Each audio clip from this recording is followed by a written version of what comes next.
தாத்தாவின் ராஜ்யத்தை நாங்கள் ரசிக்கும்படி எங்களுக்கு காட்சிப்படுத்தி, பேசும் பூனையை தாத்தா பேரனுக்கு அறிமுகப்படுத்தியது போல, பேசும் பூனையை தாத்தா பேரனுக்கு அறிமுகப்படுத்தியது போல வினோத் ஐயாவின் பேசும் பூனையை எங்களுக்கு அறிமுகப்படுத்திய ஜான் பாக்கியா ஐயா அவர்களுக்கு நன்றி. அடுத்ததாக, இன்று வெளியிடப்பட்ட 2 நூல்களின் கதாசிரியர் பேராசிரியர் முனைவர் சு வினோத் அவர்களை ஏற்புரை நல்க வருமாறு அன்போடு அழைக்கின்றோம். இந்த மேடை எனக்கு கிடைத்த மிகப்பெரிய அங்கீகாரம். இதற்கு எஸ்ரா அவர்களுக்கும் அம்பாள் ஆர் முத்துமணி ஐயா அவர்களுக்கும்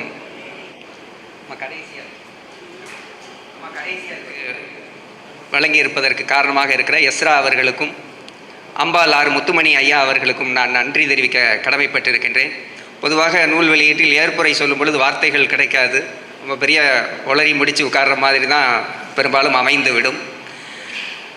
இன்னும் சொல்லப்போனால் இந்த கதைகளை ஜான் பாக்கியா அவர்கள் பேசின பொழுது, நான் எழுதின பொழுது கூட இப்படி எனக்கு கண் கலங்கலை அப்படின்னு தோணுது. எனக்கு ஏற்கனவே ஐயா 2 முறை 2 கதைகளை எங்கள் இலக்கிய நிகழ்வுகளில், அதுவும் குறிப்பாக எஸ்ரா ஐயாவுடைய 2 கதைகளை அவர் பேசினார். பேசி முடித்தோடனே கிட்டத்தட்ட அந்த ஆன்லைனாக இருந்தாலும் கூட அதில் இருந்தவங்கெல்லாம் கண்கலங்கி, அவர் அதை தன்வயமாக்கிக்கிட்டு அந்த பேசுகிற ஒரு வெளிப்பாடு எங்களுக்கு ரொம்ப பெரிய மகிழ்ச்சியாக இருக்கும். அப்படிப்பட்ட அவர் பேசியிருக்கிறார். அதுக்கப்புறம் வார்த்தைகள் இல்லை. பொதுவாக இதில் இருக்கிற கதைகள் நான் 2005 எழுத தொடங்கி நான் எழுதியவைகள். அப்பொழுது தான் நான் எஸ்ராவை வாசிக்கவும் தொடங்கியிருந்தேன் அப்படின்னு தான் சொல்லணும். கதாவிலாசம் என்கின்ற நூல் வழியாக நான் எஸ்ராவை வாசிக்க தொடங்கியிருந்தேன். ஆனால் அப்பொழுது எனக்கு தெரியாது, எனக்கு ஒரு கதாவிலாசம் என்பது ஐயா மூலமாக கிடைக்கும் என்பதும், இப்படி ஒரு நிகழ்வில் ஐயா அவர்கள் வந்து எனக்கு என்னுடைய நிகழ்வில் என்னுடைய புத்தகத்தை வெளியிடுவார் என்பதெல்லாம் நான் 2005 ஐயாவை படித்துட்டு அந்த கதைகள் எழுத ஆரம்பிச்சப்போ சத்தியமாக கற்பனையில் கூட நினைத்து பார்க்கவில்லை. அப்படிப்பட்ட ஒரு கற்பனை நிஜமாகுகிறது என்று சொன்னால் அதற்கு காரணம் வாசிப்பு என்பதை நான் உணர்ந்து ஒரு பெரிய மகிழ்ச்சி எனக்கு வந்து இடம்பெறுகிறது.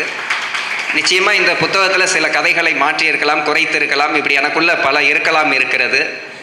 இருந்தாலும் நான் இதை எழுதி முடித்ததற்கு பிறகுதான் நான் இன்னும் சொல்ல போகிறேன், ஐயா அவர்கள்லாம் இதை அங்கீகரிக்கின்ற பொழுது நான் எப்படி இனிமேல் எழுத வேண்டும் என்பது பற்றி கூடுதலாக கவனத்தை நான் இப்போ தான் சம்பாதித்துக்கிட்டு இருக்கிறேன் அப்படின்னு சொல்லணும்.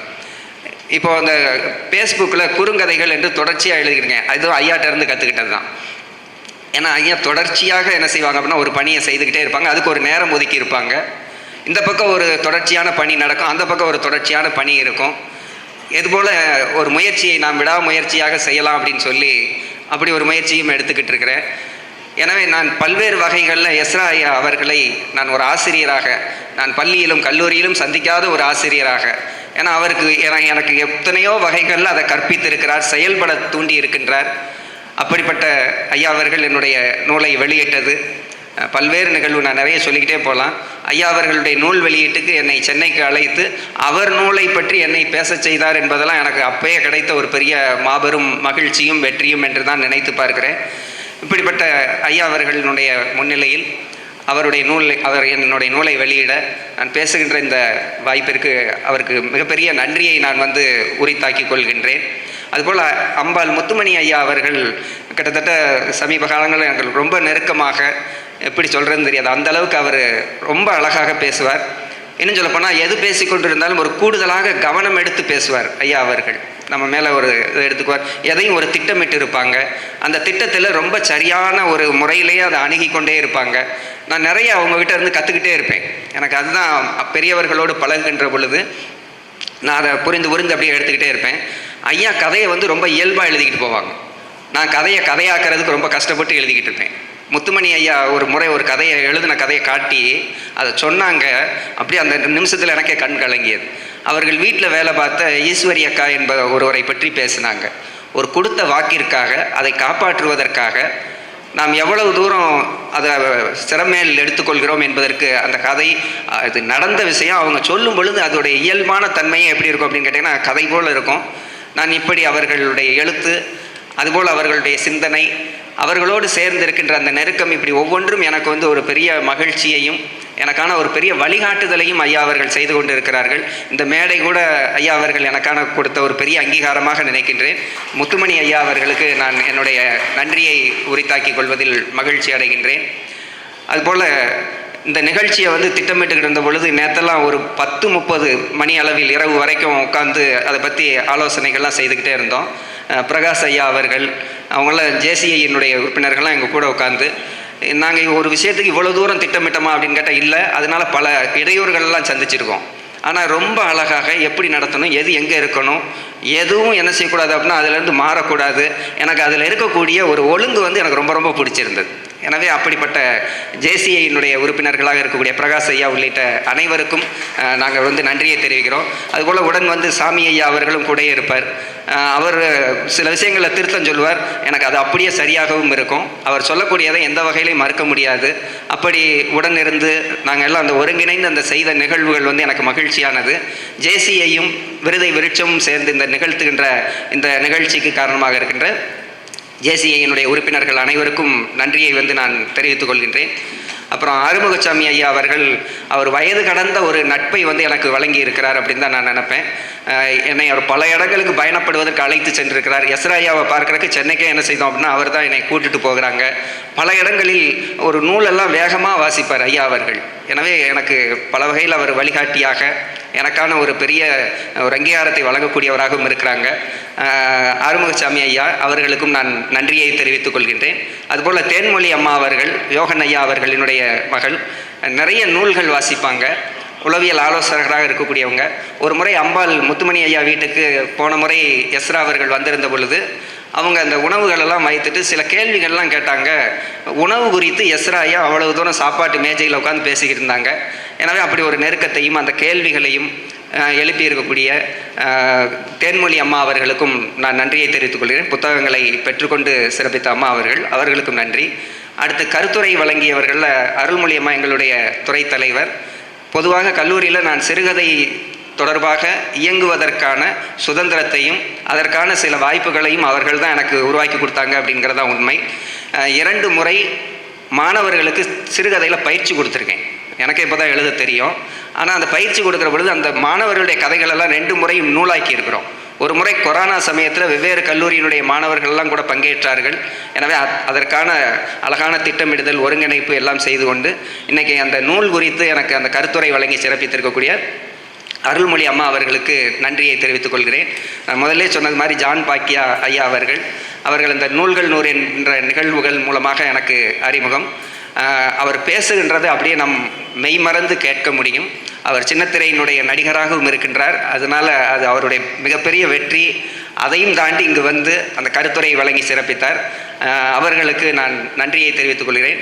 நூல்கள் 100 பேசுகின்ற பொழுது அவர் சர்லி அப்படித்தான் என்கின்ற அந்த 100 கதையையும் இப்போ சொன்னது மாதிரி அதே மாதிரி அப்படியே பேசினார். கேட்டுக்கிட்டு இருந்த நிறைய பேருக்கு என்ன தோணுச்சு அப்படின்னா, இவர் என்ன எஸ்ராவுடைய கதையை பேச சொன்னால் இவர் கதையை பேசிக்கிட்டு இருக்கிறார் அப்படின்னு தான் உட்காந்து கேட்டுக்கிட்டு இருந்தாங்க.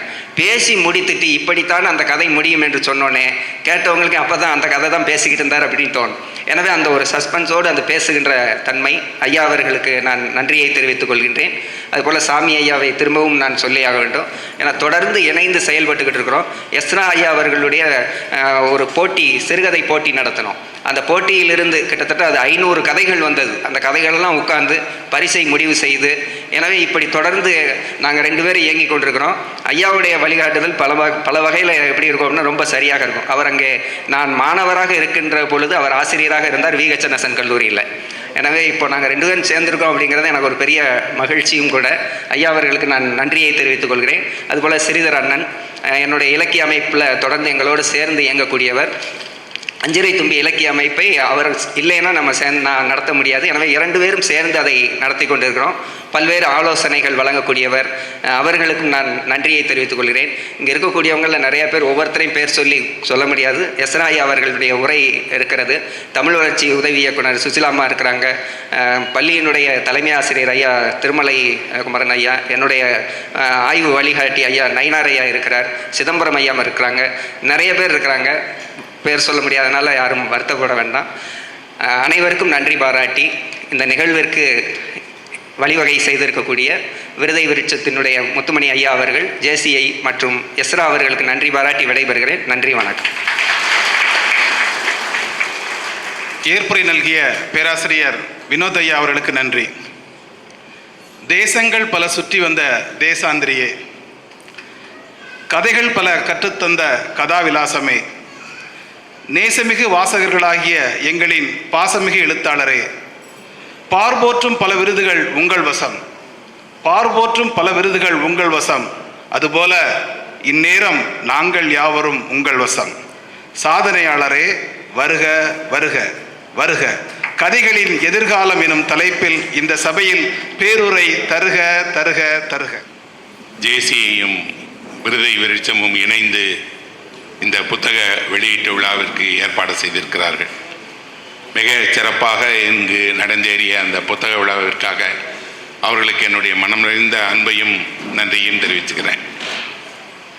இந்த நிகழ்வுக்கு மிக முக்கியமான காரணம் அம்பாள் முத்துமணி அண்ணாச்சி அவர்கள் தான். அவருடைய அழைப்பின் பேரில் தான் நான் இங்கே வந்தேன். வினோத்தினுடைய இந்த புத்தக வெளியீட்டு விழாவும் சரி, இதற்கு முன்னால் இதே அரங்கத்தில் எனக்காக நடந்த இன்னொரு நிகழ்வும் சரி, நேற்றைய தினம் தூத்துக்குடியில் நடைபெற்ற எனக்கான இன்னொரு விழாவிற்கும் கூட அவர் வந்திருந்தார். அவர் என் மீது காட்டுகிற அந்த அன்பும் இலக்கியம் புத்தகம் என்று தொடர்ந்து அவருக்கு இருக்கக்கூடிய வாசிப்பு ஆர்வமும் எழுத்தாளர்கள் மீது அவர் காட்டுகிற ஒரு பேரன்பும் மிகுந்த போற்றலுக்குரியது என்ற முறையில் இந்த அவையில் நான் அவருக்கு என்னுடைய மனம் நிறைந்த அன்பையும் நன்றியையும் முதல்ல தெரிவிச்சுக்கிறேன். இன்றைக்கு வினோத் அவர்களுடைய 2 புத்தகங்களை வெளியிட்டோம். அந்த 2 நூல்களையுமே நான் படிச்சிருக்கிறேன். அவர் ஒரு பேராசிரியராக எனக்கு மிக நன்றாக அறிமுகமானவர். அவர் ஒரு படைப்பாளியாக இவ்வளவு எழுதியிருப்பார்னு எனக்கு தெரியாது.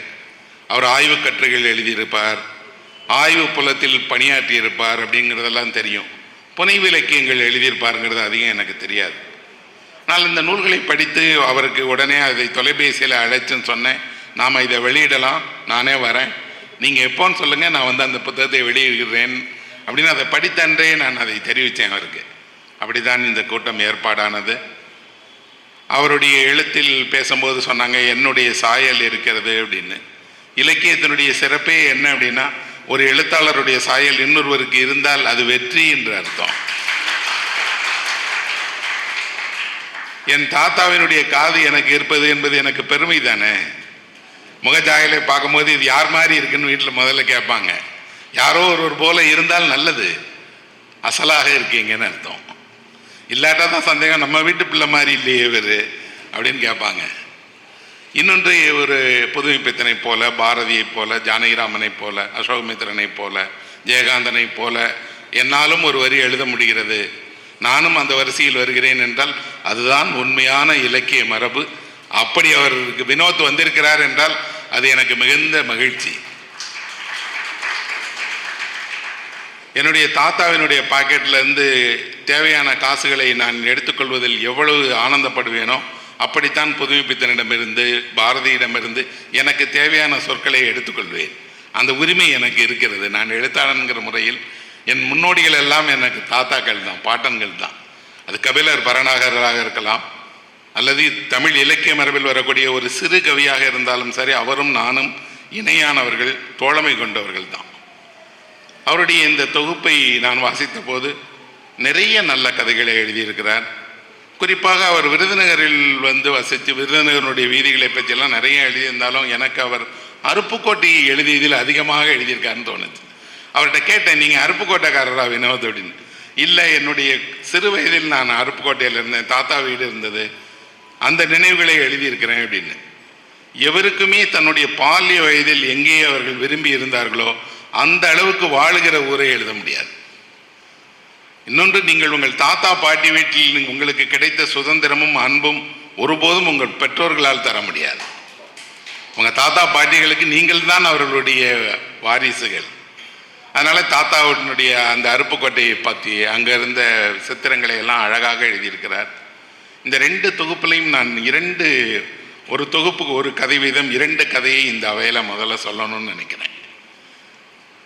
அடையா நெடுங்கதவு அப்படிங்கிற ஒரு தொகுப்பு. அந்த தலைப்பே தமிழ் இலக்கியம் பயின்றவரால் தான் வைக்க முடியும். தமிழ் பேராசிரியர்களால் தான் அப்படி ஒரு தலைப்பை புத்தகத்துக்கு எளிதாக வைக்க முடியும். அந்த தொகுப்பில் ஒரு கதை இருக்கிறது. பேசும் பூனை அப்படிங்கிற தொகுப்பில் ஒரு கதை இருக்கிறது. இந்த பேசும் பூனைங்கிற தொகுப்பில் டயானா அப்படின்னு ஒரு கதை இருக்கு. 2 பக்கம்தான் ஒரு கதை. நான் அவரிடம் கூட சொன்னேன், பாதியில் முடிச்சிட்டீங்க வினோத், ஒரு முழு கதை அது. எழுத விரும்புகிறவர்களுக்கு என்ன அப்படின்னா, அவர்கள் கதையினுடைய முடிவை நோக்கியே கதையை கொண்டு போவாங்க. முடிவு ஒரு முக்கியம் அல்ல, கதை போகிற வழிதான் முக்கியம். ஒரு பாலத்தோட நுழைவாயிலும் வெளியேறுகிற வழியும் அல்ல, பாலத்தினுடைய மையப்பகுதி தான் முக்கியமானது. அப்படிதான் கதை எழுதுறதுமே. அந்த கதை ஒரு பெண்ணை புகைப்படம் எடுப்பதற்காக ஒருவர் அழைச்சிட்டு போறார். ஒரு பொண்ணை ஒரு பையன் லவ் பண்ணுற பொண்ணை ஒரு ஃபோட்டோ எடுத்து பாக்கெட்டில் வச்சுக்கிடணும் அப்படின்னு. அதுக்கு ஒரு ஃபோட்டோகிராஃபரை அழைச்சிட்டு போய் அந்த பொண்ணை அவங்க வீட்டில் வச்சு ஒரு ஃபோட்டோ எடுத்துடணும்னு பார்க்குறாரு. மாடியில் அது நிற்கும் போது அந்த பொண்ணும் ஆசையாக ஃபோட்டோவுக்கு போஸ் கொடுக்குறாங்க. ஒரு ஃபோட்டோ எடுத்துடுறாங்க இவங்க. அந்த ஃபோட்டோவை வச்சுட்டே அந்த பையன் தெரியுறான். ஆனால் வீட்டில் அந்த பொண்ணோட வீட்டில் அந்த பையனை விரும்பலை. அந்த பொண்ணை யாருக்கு உறவினரில் ஒருத்தருக்கு திருமணம் பண்ணி கொடுத்துட்றாங்க. அந்த பையன் உடனே வாழ்க்கை அவ்வளோதான் நினைச்சு தற்கொலைக்கு முயன்று மருத்துவமனையில் சேர்க்கப்பட்டு, மருத்துவமனையில் படுத்திருக்கும் போது எந்த புகைப்படத்தை ஆசையாக பாக்கெட்டில் வச்சு தினம் பார்த்து காதலித்தானோ அதை எடுத்து கிழிச்சு போட்டுடலாம். நான் ஃபோட்டோ எடுத்தவருக்கு நீ காதலித்த பொண்ணு இல்லைங்கிறது தானே, நான் எடுத்த ஃபோட்டோ தானே அது. அந்த பொண்ணு ஏன் இவரை திருமணம் செய்து கொள்ளலை, இது ஏன் இந்த வாழ்க்கையில் நடக்கலை அப்படின்னு இவருக்கு ஒரு வருத்தம் இருக்குது. ஆனால் அந்த பொண்ணுக்கு திருமணமாகி போயிடுறாங்க. இன்னொரு நாள் அந்த பொண்ணு ஒரு நிறைமாத கர்ப்பிணியாக அந்த வீதியில் வரும்போது இவரை பார்த்து சிரிக்கிறாங்க. அவரை காதலித்த நாளில் பார்த்த பெண்ணும் இப்போ பார்க்குற பொண்ணும் ஒரே பொண்ணு தானான்னு இவருக்கு டவுட்டாக இருக்குது. அந்த ஃபோட்டோகிராஃபருக்குன்னு ஒரு கதை. டயானாங்கிற பேரழகியில் தொடங்கி சாதாரணமாக எளிய மனிதர்கள் வாழ்க்கையில் காதல் ஒரு சின்னதாக குறுக்கிட்டு நினைவுகளாக மிஞ்சிட்டு போகிறத ஒரு சின்ன கதைக்குள்ள ஒரு சின்ன ஃப்ளாஷ் மாதிரி எழுதியிருக்கிறார். நல்லா இருந்தது அந்த கதை. நான் சொன்னேன், இந்த மாதிரி ஒரு கதையை எழுதுவது கடினம். இந்த வாழ்க்கையில் எதையாவது எழுதுவதற்கு மிகவும் சிரமப்பட வேண்டும் என்றால் நீங்கள் விரும்பிய பெண்ணை விரும்பியபடி ஒரு கதையில் கொண்டு வருவது எளிதானதே இல்லை. காதலை எழுதவே முடியாது. காதலினுடைய சிறு உணர்வுகளை எழுதலாம், சிறு உணர்வுகளுடைய சிறு சலனங்களை எழுதலாம், மகிழ்ச்சியை எழுதலாம். உண்மையான காதலை எழுதுவது முடியாது வினோத். ஆனால் நீங்கள் அதை அழகாக எழுதி பார்த்துருக்கீங்க, வாழ்த்துக்கள் அப்படின்னு. இந்த சபையிலையும் நான் அவருக்கு என்னுடைய மனம் நிறைந்த பாராட்டுக்களை தெரிவிச்சுக்கணும்னு நினைக்கிறேன். இன்னொரு கதையும் இதே போல ஒரு பெண்ணை பற்றிய கதை தான். அண்ணம்மா அப்படின்னு இட்லி விற்கக்கூடிய ஒரு அம்மாவை பற்றி எழுதியிருக்கிறார். இட்லி விற்கிற ஒரு அம்மா, அந்த அம்மா இடத்தில் அவங்கள என்ன பேர் சொல்லி கேட்டாலும் இட்லி கொடுப்பாங்க. அவங்களுக்கு அவங்க பேரோ கேட்பவரோ இல்லை, அந்த வேலை முக்கியம். அவங்களுக்கு ஒரு பேச்சு துணை. அந்த அண்ணம்மாவுக்கு போட்டியாக பக்கத்தில் இன்னொரு கடை வருகிறது. அந்த போட்டி கடை வந்த உடனே ஒவ்வொருத்தராக அண்ணம்மாவை பற்றி குறை சொல்ல ஆரம்பிக்கிறாங்க. அந்த அம்மா வயசாகிடுச்சு, அந்த அம்மாவுக்கு பார்வை சரியில்லை, இட்லி சரியாக வேகலை, தலைமுடி கீழே வந்துடுச்சு, எதையோ சொல்லி புதிய கடை வந்த உடனே பழைய கடை கைவிடப்படுறதை பற்றினது. அந்த கதையை படிக்கும்போது, கதையை வினோத் எழுதியிருக்கிறார், கதையில் ஒரு அண்ணம்மாங்கிற ஒரு பெண் படிக்கிறார். ஆனால் என் மனதில் ₹1 இட்லி விற்ற ஒரு அம்மா ஞாபகம் வந்தது. அந்த அம்மாவிடம் ஒரு முறை போய் ஒருவர், கட்டிட வேலை நடக்குது, அந்த கட்டிட வேலைக்காக கொஞ்சம் பேர் வந்திருக்கிறாங்க, இந்தாங்கம்மா ₹100 இட்லி கொடுங்க அப்படின்னு கேட்டாங்க. அந்த அம்மா சொன்னாங்க, ₹100 இட்லி தர முடியாதுன்னு. விற்கிறதுக்கு தானே இட்லி வச்சுருக்கீங்க, ₹100 இட்லி கேட்டால் ஏன் தரமாட்டேங்கிறீங்கன்னா, அந்த அம்மா சொன்னாங்க, இதை 10 பேர் சாப்பிட வாங்கிட்டு போவாங்க, நீங்கள் ஒரு ஆள் வாங்கிட்டு போகிறீங்க, நான் கொடுக்க மாட்டேன். அவங்க எனக்கு வாடிக்கையாளர்கள், தினம் வர்றவங்க. ஒரு ஆளுக்கு இன்றைக்கி ₹100 நான் கொடுத்துட்டேன்னா அந்த 10 பேர் ஏமாந்து போயிடுவாங்க. நீங்கள் நாளைக்கு என் கடைக்கு வர மாட்டீங்க, ஆனால் அவங்க நாளைக்கும் வருவாங்க. எனக்கு வாடிக்கையாளர்களும் முக்கியம். அதே நேரத்தில் இப்படி திடீர்னு ஒரு ஆள் கேட்டால் கொடுக்கவும் மாட்டேன் அப்படின்னு. ₹1 வணிகம் செய்யக்கூடிய ஒருவருக்கு எவ்வளவு பெரிய அறம் இருக்கு பாருங்க. நான் செய்வது வணிகம்னாலும் அதில் ஒரு அறத்தோடு வாடிக்கையாளர் தான் முக்கியம். திடீர்னு ஒரு கஸ்டமர் ஒரு பெரிய ஆர்டர் கொடுத்துட்டாருன்னு பழைய ஆளை வெட்டி விட்டுறக்கூடாது. அந்த அம்மா ஒரு வணிகத்துக்கான பாடத்தை சாதாரணமாக சொல்கிறாங்க. இன்னொன்று, அவர்கள் சில்லறை காசுகள் கொடுத்து தான் அந்த காலத்தில் வாங்குவாங்க. அந்த காசெல்லாம் கண்ணில் பற்றக்கூடாதுன்னு ஒரு பாத்திரத்தில் தண்ணி வச்சு தண்ணிக்குள்ளே போட்டுருவாங்க. ஏன்னா கடையில் எவ்வளோ வியாபாரம் இருக்குன்னு யாருக்கும் தெரியாது. வியாபாரம் முடித்து போகும்போது அந்த தண்ணீர்லாம் வடிச்சிட்டு உள்ளே இருக்கக்கூடிய ஈர காசுகளை எல்லாம் எடுப்பாங்க. நாம் சில்லறை கேட்டால் அதுக்குள்ளேருந்து காசை எடுப்பாங்க இல்லையா? சிறுவர்களான நாங்கள் அந்த அம்மாட்ட சொல்லுவோம், ஈர காசை ஏன் கொடுக்குற அப்படின்னு. அந்த அம்மா சொல்லுவாங்க, எல்லா காசுலையும் மனுஷனோட ஈரம் ஒட்டி இருக்குடா தம்பி, இது வெறும் தண்ணி இல்லை, காசு வந்து ஈரம் ஒட்டுன காசு. ஏன்னா உழைப்பு தானே, உழைப்பு இல்லாமல் வரக்கூடிய பணம் என்பது ஈரம் இல்லாத காசு, அது ஒட்டாது உங்கள்கிட்ட. அந்த அம்மாவை நினைவுபடுத்துகிறது. ஒரு கதை என்பது அப்படித்தான் செய்யும். இப்படி இவருடைய தொகுப்பை வாசிக்கக்கூடிய ஜான் பாக்கியாவிற்கு ஒரு நினைவு, முத்துமணி அண்ணாச்சி அவர்களுக்கு ஒரு நினைவு, வாசித்து பாராட்டிய பேராசிரியர் அவர்களுக்கு ஒரு நினைவு என்றால் கதை அப்படி வேறு வேறு நினைவுகளை, வேறு வேறு அனுபவத்தை தரும். அதுதான் சிறப்பு. அவர் தொடர்ந்து எழுதி இன்னும் பல முக்கியமான விருதுகளை பெற்று தமிழ் இலக்கியத்தினுடைய அந்த மரபில் ஒரு முக்கியமான படைப்பாளியாக வர்றதுக்கு நான் என் மனம் நிறைந்த வாழ்த்துக்களை தெரிவிச்சுக்கிறேன். கதைகளின் எதிர்காலம் அப்படிங்கிற தலைப்பில் நான் பேசணும்னு நினைக்கும் போது எங்கே இருந்து தொடங்கணும் அப்படிங்கிறதுக்கு என் மனதில் நான் ஒரு புள்ளியை எடுத்துகிட்டு வந்தேன். அதுக்கு ஒரு படி முன்னாடி இன்றைக்கு சகோதரி அவர்கள் தன்னோட வாழ்க்கையை சொல்லி இதை நான் தொடங்குவதற்கான ஒரு சரியான வாய்ப்பை ஏற்படுத்தி கொடுத்தாங்க. அவர் சொன்ன கதையை போல நிறைய உண்மை கதைகளை நான் கேட்டிருக்கிறேன். ஆனால் அவர் தன்னுடைய வாழ்க்கையை சொல்லி முடித்துட்டு இது என்னுடைய கதை என்று ஏன் சொன்னார்? இது என்னுடைய வாழ்க்கைன்னு தானே சொல்லணும். இதை ஏன் கதைன்னு சொன்னார் அவர்? அப்படின்னா கதை என்றால் வேறு ஒன்றுமே இல்லை, உங்கள் வாழ்க்கை தான் கதை. யாருக்காவது எப்போவாது கதைகளின் எதிர்காலம் ஒன்று உங்கள் வாழ்க்கையின் எதிர்காலம் அப்படின்னு தான் அதை படிக்கணும், கதைகளின் எதிர்காலம் அல்ல. அப்புறம் அவர் கதையை சொல்லும்போது தன் வாழ்க்கையை தானே ஒரு கதாபாத்திரமாக மாற்றிக்கிட்டார். இப்போ அவங்க பேசிகிட்டு இருக்கும் போதெல்லாம் யாருக்கோ நடந்தது, யாரோ ஒருவருடைய வாழ்க்கை. தன்னையே விலகி நின்று தன்னையே பார்த்து சொல்லிகிட்டே வரும்போது அவருடைய குரல் எங்கெல்லாம் உடைகிறது அப்படின்னு பார்த்தேன். தன்னுடைய வலியை சொல்லும்போது தான் குரல் உடையுது. அப்படின்னா கதைகளுக்கு ஏதேனும் ஒரு உயிர் இருக்குது அப்படின்னா வலியை சொல்வதற்குத்தான் கதைகள் இருக்கிறது. அந்த வலி சொல்ல முடியாத ஒரு வலி, சொன்னால் புரிந்து கொள்ள முடியாத வலி, சொல்வதற்கு மொழி இல்லாமல் போன வலி. இன்னும் சொல்லப்போனால் சரித்திரத்தில் 100,000 இது போன்ற புறக்கணிக்கப்பட்ட வலியை அடைந்த இறந்து போன பலரோட நினைவுகளும் இப்படி தான் கதை வழியாக வெளிப்படுது. அப்படின்னா கதை நம் நினைவுகளை காப்பாற்றி வைத்துக் கொள்வதற்கான ஒரு சேகரம் அது. நண்பர்களே, மனிதன் இந்த உலகத்திலே ஒரு விஷயத்தில் வித்தியாசமானவன். என்ன அப்படின்னா, மனிதன் தான் கதை சொல்ல தெரிந்த விலங்கு. வேறு எந்த விலங்குக்கும் கதை சொல்ல தெரியாது, மனிதனுக்கு கதை சொல்ல தெரியும். ஒரு பறவையால் இன்னிசையோடு பாட முடியும், ஒரு குரங்கால் அழகாக தாவி விளையாட முடியும். ஆனால் மனிதனை போல கதை சொல்வதற்கு எந்த விலங்குக்கும் தெரியாது. ஏன் மனிதர்கள் கதை சொல்லுகிறார்கள்? ஏதாவது உலகத்தில் யாருக்காவது தெரியுமா எப்போ முதல் கதை சொல்லப்பட்டது, யார் முதல் கதையை சொன்னார்கள், எவ்வளவு நாட்கள் முதல் கதையை சொல்வதற்கு தேவைப்பட்டுச்சு? தெரியாது யாருக்கும். ஆனால் நான் ஒன்றை நம்புகிறேன், உலகில் எவ்வளவு மனிதர்கள் வசிக்கிறார்களோ அவர்களை விட அதிகமான கதைகள் இருக்கும். ஏன்னா கதைகள் வாழ்ந்தவர்களை பற்றியது, வாழ்ந்து கொண்டிருப்பவர்களை பற்றியது அல்ல, இறந்தவர்களை பற்றியது, இல்லாதவர்களை பற்றியது. கதையில் நீங்கள் நினைத்தாலும் இடம்பெறவே முடியாது. இந்த உலகில் யாருக்கு கதையில் இடம் இல்லை என்றால் பெரிய வெற்றியை அடைந்தவர்களை பற்றி ஒரு கதையும் கிடையாது.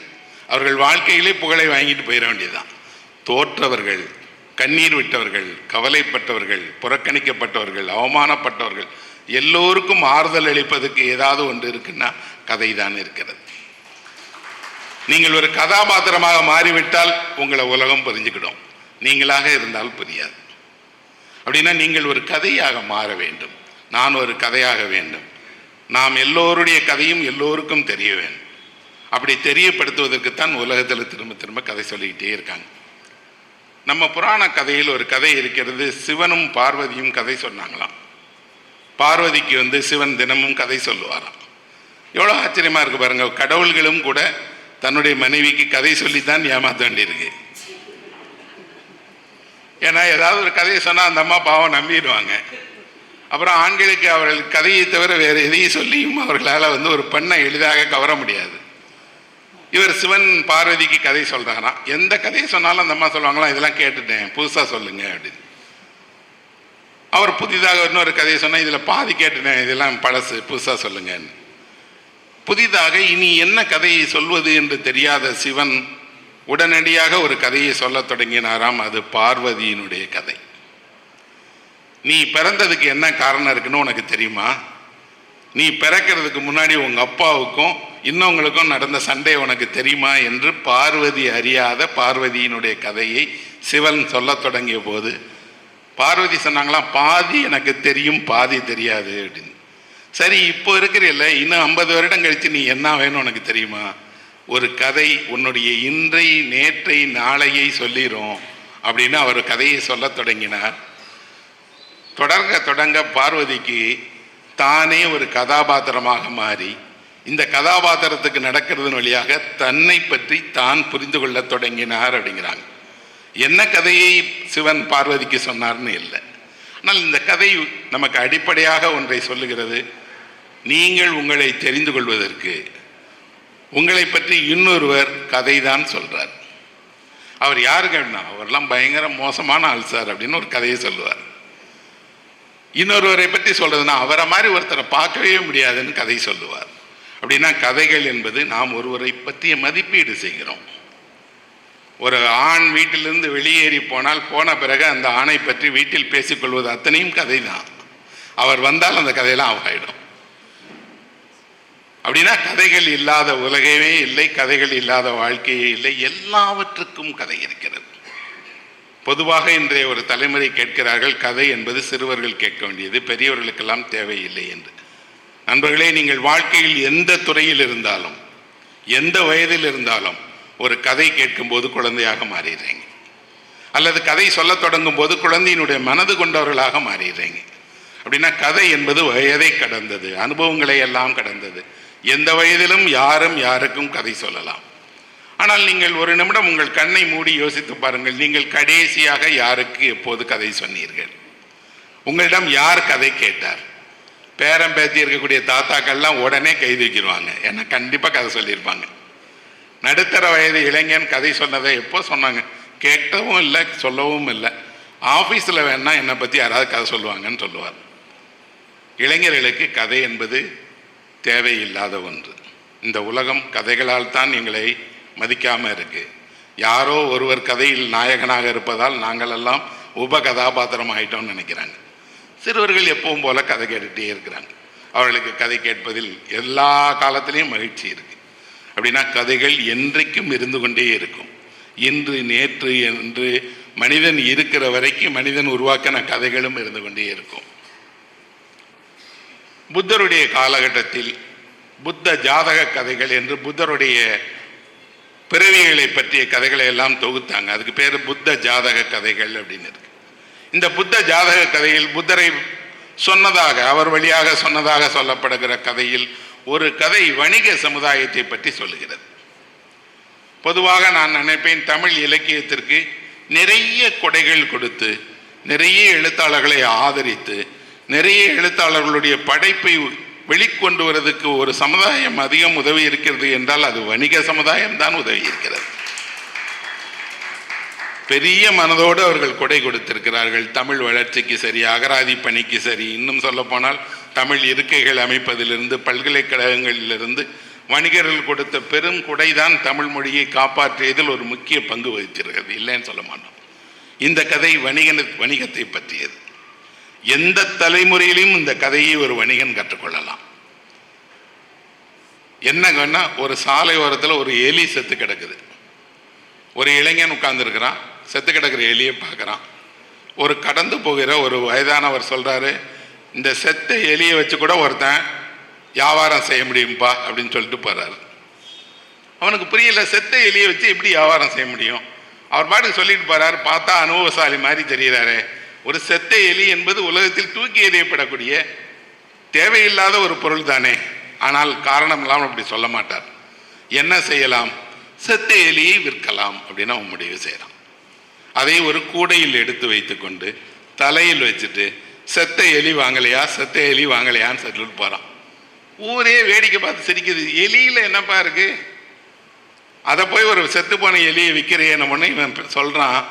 இந்த எலி அரண்மனையை சேர்ந்த எலி, ஆடம்பரமான உணவுகளை உண்ட எலி. இன்னும் சொல்ல போனால் நீங்கள் ஒரு வளர்ப்பு பூனையை வளர்த்தால் அதுக்கு ஆசையாக இதை வாங்கி கொடுக்கலாமே. ஒரு வணிகருக்கு இதை கேட்டவுடனே அவர் சொல்றாரு, நம்ம பூனைக்கு தான் பாலும் விதவிதமான இறைச்சிகளும் கொடுக்குறோமே, ஒரு நாளைக்கு செத்த எலி வாங்கி கொடுத்தா தான் என்ன, ஒரு 2 பணம் கொடுத்து அந்த செத்த எலியை விலைக்கு வாங்குப்பா அப்படின்னு அவனை இறக்கி வச்சு தம்பி அந்த 2 பணம் வாங்கி கொடுத்துட்டான். செத்த எலி விற்பனை பொருளாக மாறிடுச்சு. 2 வெள்ளி காசுகள் கொடுத்து ஒரு வணிகன் செத்த எலியை வாங்கி தான் ஆசையாக பூனை கொடுத்துட்டான். இந்த பையன் கையில் இப்போ 2 வெள்ளி வந்துடுச்சு. இந்த 2 வெள்ளியை அவன் கையில் வைத்துக்கொண்டு என்ன பண்ணுறான் அப்படின்னா, நேராக நடந்து போகிறான். ஒரு நந்தவனம், அங்கே நிறைய பேர் பூ பறிச்சுக்கிட்டு இருக்கிறாங்க. அவரவர் கூடையில் அவரவர்கள் பறித்த பூ எல்லாவற்றையும் கொண்டு போய் சந்தையில் விற்கப் போகிறார்கள். இவன் இந்த 2 பணத்திற்கு போய் சர்க்கரையும் எலுமிச்சையும் வாங்கி நம்ம தயாரிக்கிற மாதிரி ஒரு சர்பத்து தயாரிக்கிறான். தயாரித்து அதை ஒரு பாத்திரத்தில் எடுத்துகிட்டு போய் அந்த பூ பறிக்கிறவர்கள் தான் சொல்கிறான், ஆளுக்கு ஒரு டம்ளர் குடிச்சிட்டு பாருங்க அப்படின்னு கொடுக்குறான். என்ன தம்பி அப்படின்னு, நீங்கள் களைப்பாக வேலை செய்கிறீங்க, ஒரு டம்ளர் குடிங்களேன் அப்படின்னு. எல்லோரும் ஆசையாக அந்த இனிப்பான எலுமிச்சை சாறை குடிக்கிறாங்க. குடித்து முடித்துட்டு அவங்க கேட்குறாங்க, வேலை செய்கிற எங்களுக்கு கொண்டு வந்து இப்படிலாம் கொடுக்குறிய, உனக்கு என்ன வேணும் அப்படின்னு. ஆளுக்கு ஒரு கை பூ கொடுங்க போதும், வேற எனக்கு ஒன்றும் வேண்டாம் அப்படின்னு. ஆளுக்கு ஒரு கை பூ கொடுக்கிறார்கள். எல்லா வகையான பூவிலும் கொஞ்சம் பூ இவனுக்கு ஒரு கூடை நிறைய சேர்ந்துடுச்சு. எடுத்துகிட்டு போய் பூ வியாபாரம் பண்ண ஆரம்பிச்சிட்டான். இப்போ ஒரு வனத்தில் இருந்து இன்னொரு வியாபாரம் ஆரம்பிச்சிட்டான். இந்த வியாபாரத்தில் அன்றைய மாலைக்குள்ள அவனுக்கு 5 வெள்ளி கிடைச்சிருச்சு. இப்போ இந்த 5 வெள்ளியை எடுத்துக்கிட்டு இவன் போகிறான். போய் என்ன பண்ணுறான் அப்படின்னா, இப்போ பூந்தோட்டத்தில் அதுலேருந்து நமக்கு ஒரு வருமானம் வருது. இந்த வருமானத்தை வேறு எதிலாவது முதலீடு செய்யணும் இல்லையா? வேறு என்ன வழிக்கு இப்போ திரும்பியும் போய் பார்க்குறான். பார்த்தா இவனுக்கு தெரிகிறது, சந்தையில் நிறைய பேர் புதிய குதிரை வியாபாரம் பண்ணுறவங்க, வெளியிலேருந்து பொருள் கொண்டு வரவங்க இருக்காங்க. ஒரு குதிரை வியாபாரி சொல்கிறார், 500 குதிரை நாளைக்கு வரப்போகுதுங்க சந்தைக்கு. 500 குதிரைக்கும் புல்கட்டு வேணும். நாளைக்கு புல்கட்டுக்கு டிமாண்ட் இருக்க போகுது. அதனால் புல் விற்கிறவங்க யாரோ அவங்கள எல்லாம் முன்னாடியே தயாராக இருக்குங்க அப்படின்னு. இவன் தன்னிடம் இருக்கக்கூடிய பணத்தை எடுத்துகிட்டு போய் புல் விற்கக்கூடிய எல்லோருக்கும் முன்பணம் கொடுத்துட்றான். நீங்கள் எல்லாரும் நாளைக்கு புல்லை என்ன கேட்காம விற்கக்கூடாது, ஆளுக்கு ஒரு பணம் வச்சுக்கோங்க, புற்கட்டுகளுக்கு யார் கேட்டாலும் இல்லைன்னு சொல்லுங்கள், யாராவது கேட்டால் என்கிட்ட வர சொல்லுங்க அப்படின்னு. 500 குதிரைகளோடு வந்த வணிகனுக்கு புல் தேவைப்படுகிறது, வைத்திருக்கவங்க கொடுக்க மாட்டேங்கிறாங்க, எல்லாரும் முன்பணம் வாங்கிட்டாங்க. இவனிடம் வந்து கேட்டால் இவன் எல்லாருக்கும் உடனே கொடுக்க சொல்லி அதில் இருந்து ஒரு 100 பொற்காசுகளை சம்பாதிச்சிட்டான். இந்த 100 பொற்காசுகளை எடுத்துக்கிட்டு நேரடியாக துறைமுகத்துக்கு போகிறான். துறைமுகத்தில் நின்றிருக்கக்கூடிய ஒரு கப்பலை பார்த்து கேட்குறான், கப்பலில் என்ன இருக்குது அப்படின்னு. கப்பல் நிறைய சரக்கு இருக்கிறது, நாளைக்கு வந்து வணிகர்கள் இறக்க போகிறாங்கன்னு. இந்த மொத்த காசையும் 1000 பொற்காசை வச்சுக்கோங்க, இந்த சரக்கெல்லாம் நான் சொல்கிற ஆளுக்கு இறக்குங்க அப்படின்னு அட்வான்ஸ் கொடுத்துட்டு வந்துடுறான். மறுநாள் காலையில் வணிகர்கள் வராங்க. கப்பல் சரக்கு யாருடையதுன்னு கேட்டால் ஒருத்தர் அட்வான்ஸ் பண்ணிட்டு போயிட்டாரு, 1000 பொற்காசு கொடுத்துருக்கிறாரு, நாளைக்கு தான் பேலன்ஸ் கொடுப்பாரு, அவருக்கு தான். நாங்கள்லங்க சொல்லி வச்சோம். திரும்பி போய் அவனிடம் வாங்குறாங்க. வாங்கினால் 10,000 காசு அவனுக்கு கிடைச்சிருச்சு, பொற்காசுகள். இப்போ அதை எடுத்துட்டு வரான். அதே எந்த வணிகர் இவனிடம் சொன்னாரோ அதே முதலில் பார்த்த வணிகரிடம் போய் சொல்கிறான், உங்கள் பங்கு இருந்தாங்க. நான் உனக்கு ஒன்றும் ஆலோசனையை சொல்லலையப்பா, ஒரு செத்த எலியை வச்சு கூட பணக்காரனாயிர முடியும்னு நீங்கள் தான் சொன்னீங்க, நான் இப்போ 10,000 பொற்காசு சம்பாதிச்சிட்டேன். இது புத்த மதத்தில் ஏன் சொல்கிறாங்க? புத்த மதம் நமக்கு தெரியும், ஆசையே வேண்டான்னு சொன்ன ஒரு மதம், தத்துவத்தை போதிக்கிற மதம். ஆனால் அது ஒரு அடிப்படை அறத்தை சொல்லிக் கொடுக்கிறது. என்ன அப்படின்னா, நீங்கள் வாழ்வது என்று முடிவு செய்தால் எல்லா கதவுகளும் திறந்துதான் இருக்கும். எல்லா கதவுகளையும் நீங்கள் திறந்து திறந்து சென்று வெற்றியை அடைந்துகிட்டே இருக்கலாம். செத்த எலி கூட உலகில் ஒரு விற்பனை பொருள் தான். யாருக்கு? விற்பனை செய்ய தெரிந்தவருக்கு. இன்றைக்கு நீங்கள் இணையத்தில் இந்த மாதிரி 1000 செத்த எலிகளை விற்கிறவங்க இருக்காங்க, விற்கவும் செய்கிறான். ஏதேதோ பேர்களில் ஏதேதோ பொருட்களை உங்கள் தலையில் கட்டிடுவான். ஒரு புகைப்படம் போதும் உங்களை அந்த பொருளை வாங்க வைப்பதற்கு, ஒரு விளம்பரம் போதும் உங்களை வாங்க வைப்பதற்கு. அப்படின்னா ஒரு கதை தான் இது. இந்த கதை வணிக சமுதாயத்திற்கு ஒரு வழியை காட்டுகிறது. என்ன அப்படின்னா, நீங்கள் ஒரு வேலையை செய்ய சொன்னால் அடுத்தடுத்த படிகளுக்கு மேலே சென்றுட்டே இருக்க. ஒரு சின்ன தொழில் தொடங்குங்க, அந்த தொழிலிருந்து அடுத்த தொழில், அடுத்த தொழில், அடுத்த தொழில். ஒரே நேரத்தில் அவர் போய் அவ்வளோ பெரிய கப்பல் வியாபாரியாக மாறிடல. அத்தனை படிநிலைகளையும் ஒரு கதை சொல்லிடுது. அப்படின்னா இது வணிகர்களுக்கு தேவையான கதை தானே. வணிகர்கள் ஒரு MBA படிக்கக்கூடிய நீங்கள் ஹார்வர்ட் யூனிவர்சிட்டியில் போய் படிக்கணுங்கிற பாடம் அல்ல. எங்கு படித்தாலும் உங்களோட லோக்கல் மார்க்கெட் என்ன, அந்த மார்க்கெட்டில் நீங்கள் என்ன தெரிஞ்சுக்கிடுவீங்கன்னு.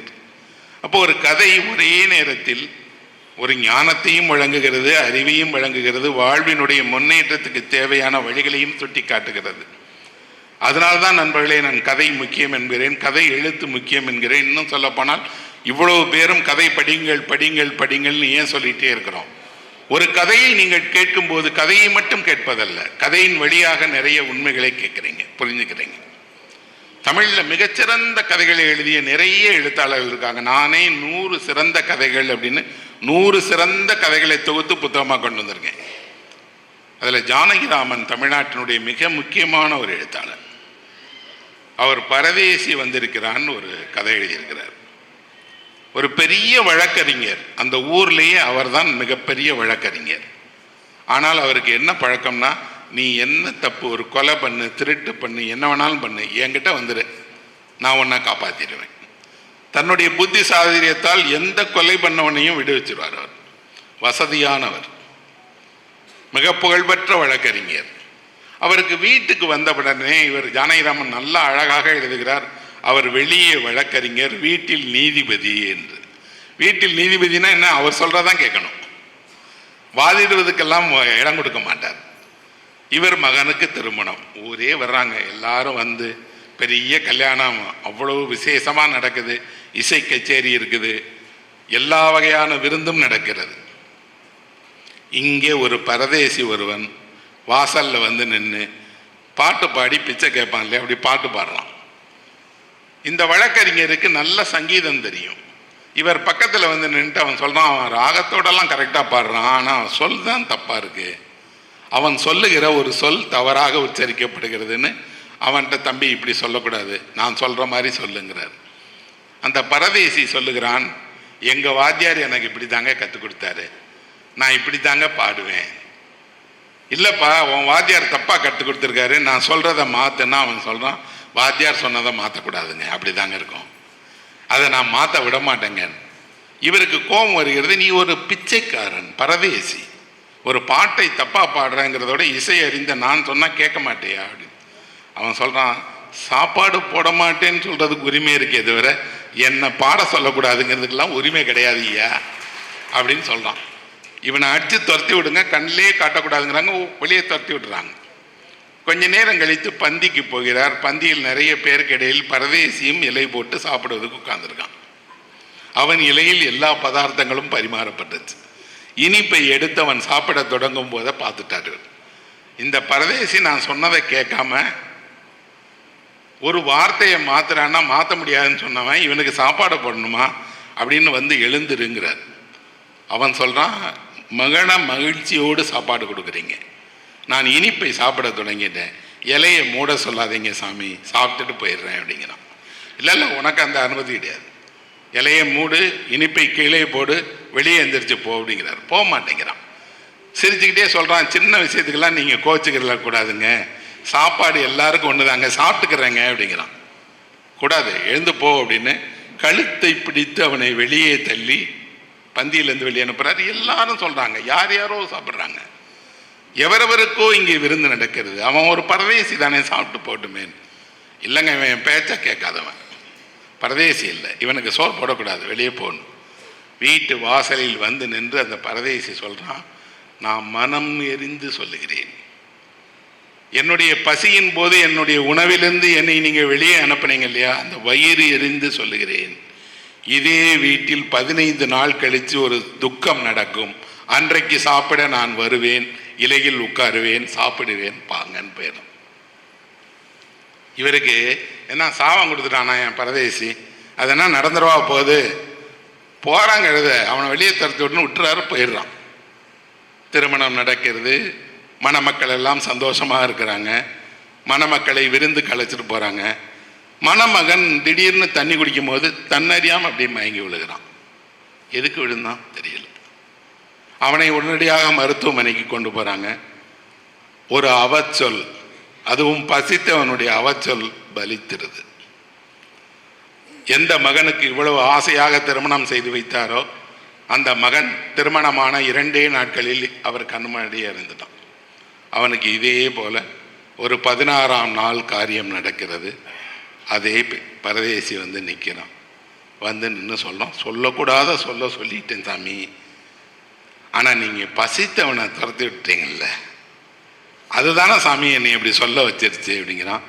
இவர் சொல்லுகிறார், நான் இவ்வளவு படித்தவன், பெரிய வழக்கறிஞர், எத்தனையோ தவறுகளுக்கு காரணமாக இருந்திருக்கிறேன், நீ இல்லைடா அந்த தப்பெல்லாம் ஒன்று சேர்ந்து உன் வழியாக வந்துடுச்சுடான்னு சொல்கிறார். அப்போ அது கதை இல்லை நண்பர்களே. நீங்கள் செய்த தவறுகள் ஒரு ரூபம் எடுத்து வந்து நின்று உங்களை மன்னிக்க எப்போ தயாராக இருக்கு. ஒரு விருந்து சாப்பிட்டு விட்டு அந்த தவறே பரவாயில்ல, நீ இத்தனை நாள் எத்தனையோ கொள்ளக்காரனை எவனையோ காப்பாற்றின, போய் தொலை, நான் மனமறிந்து வாழ்த்துகிறேன்னு வந்திருக்கு. நீங்கள் எதை செய்யக்கூடாது என்று ஜானகிராமன் சொல்றாரு அப்படின்னா, அவர் உங்கள் எதிரியாகவே இருந்தாலும் இலையில் உட்கார்ந்து சாப்பிட அமர்ந்த மனிதனை பசியோடு துரத்திடாதீங்க. அவன் ஒரே ஒரு வசை சொல்லை சொன்னால் சொல் பலிக்கும். திரும்ப திரும்ப இந்த உலகம் எந்த ஆயுதத்தை கண்டு பயப்படுகிறதுனா துப்பாக்கி அல்ல, நாவிலிருந்து வருகிற ஒரு சொல்லை கண்டுதான் பயப்படுகிறது. சுடு சொல் சொல்லிடாதீங்க, வசை சொல் சொல்லிடாதீங்க, மறந்தும் கூட யாரோ ஒருவரை அவர் கெடுக என்று சொல்லிடாதீங்க, அவர் குடும்பம் அழியட்டும் என்று சொல்லிடாதீங்க, பலித்து விடும் நண்பர்களே. பயந்தார்கள். எனக்கு தெரியும், வீதியில் இருவர் சண்டை போட்டு கொண்டிருந்தால் தன்னை அறியாமல் இப்படி சொல்லும் போது யாராவது ஒருத்தர் வந்து சொல்லுவார், பேச்சு அடக்குங்கப்பா, 4 அடி அடித்தா கூட மறந்துடுவாங்க, ஆனால் சொன்ன சொல் மறக்காது, மனதில் தங்கிவிடும். அப்போ ஒரு ஜானகிராமன் கதையை எப்போ படித்தேன் என்னுடைய இளமையில். ஆனால் இன்றைக்கும் எங்கேனும் ஒரு பந்தியில் யாரோ ஒருவர் எழுந்த சொன்னால் அவரை உட்கார்ந்து சாப்பிட வைக்கிறீர்களா, நாங்கள் எழுந்து கொள்ளவா என்று எங்களை சொல்ல வைப்பது அந்த கதைதான்.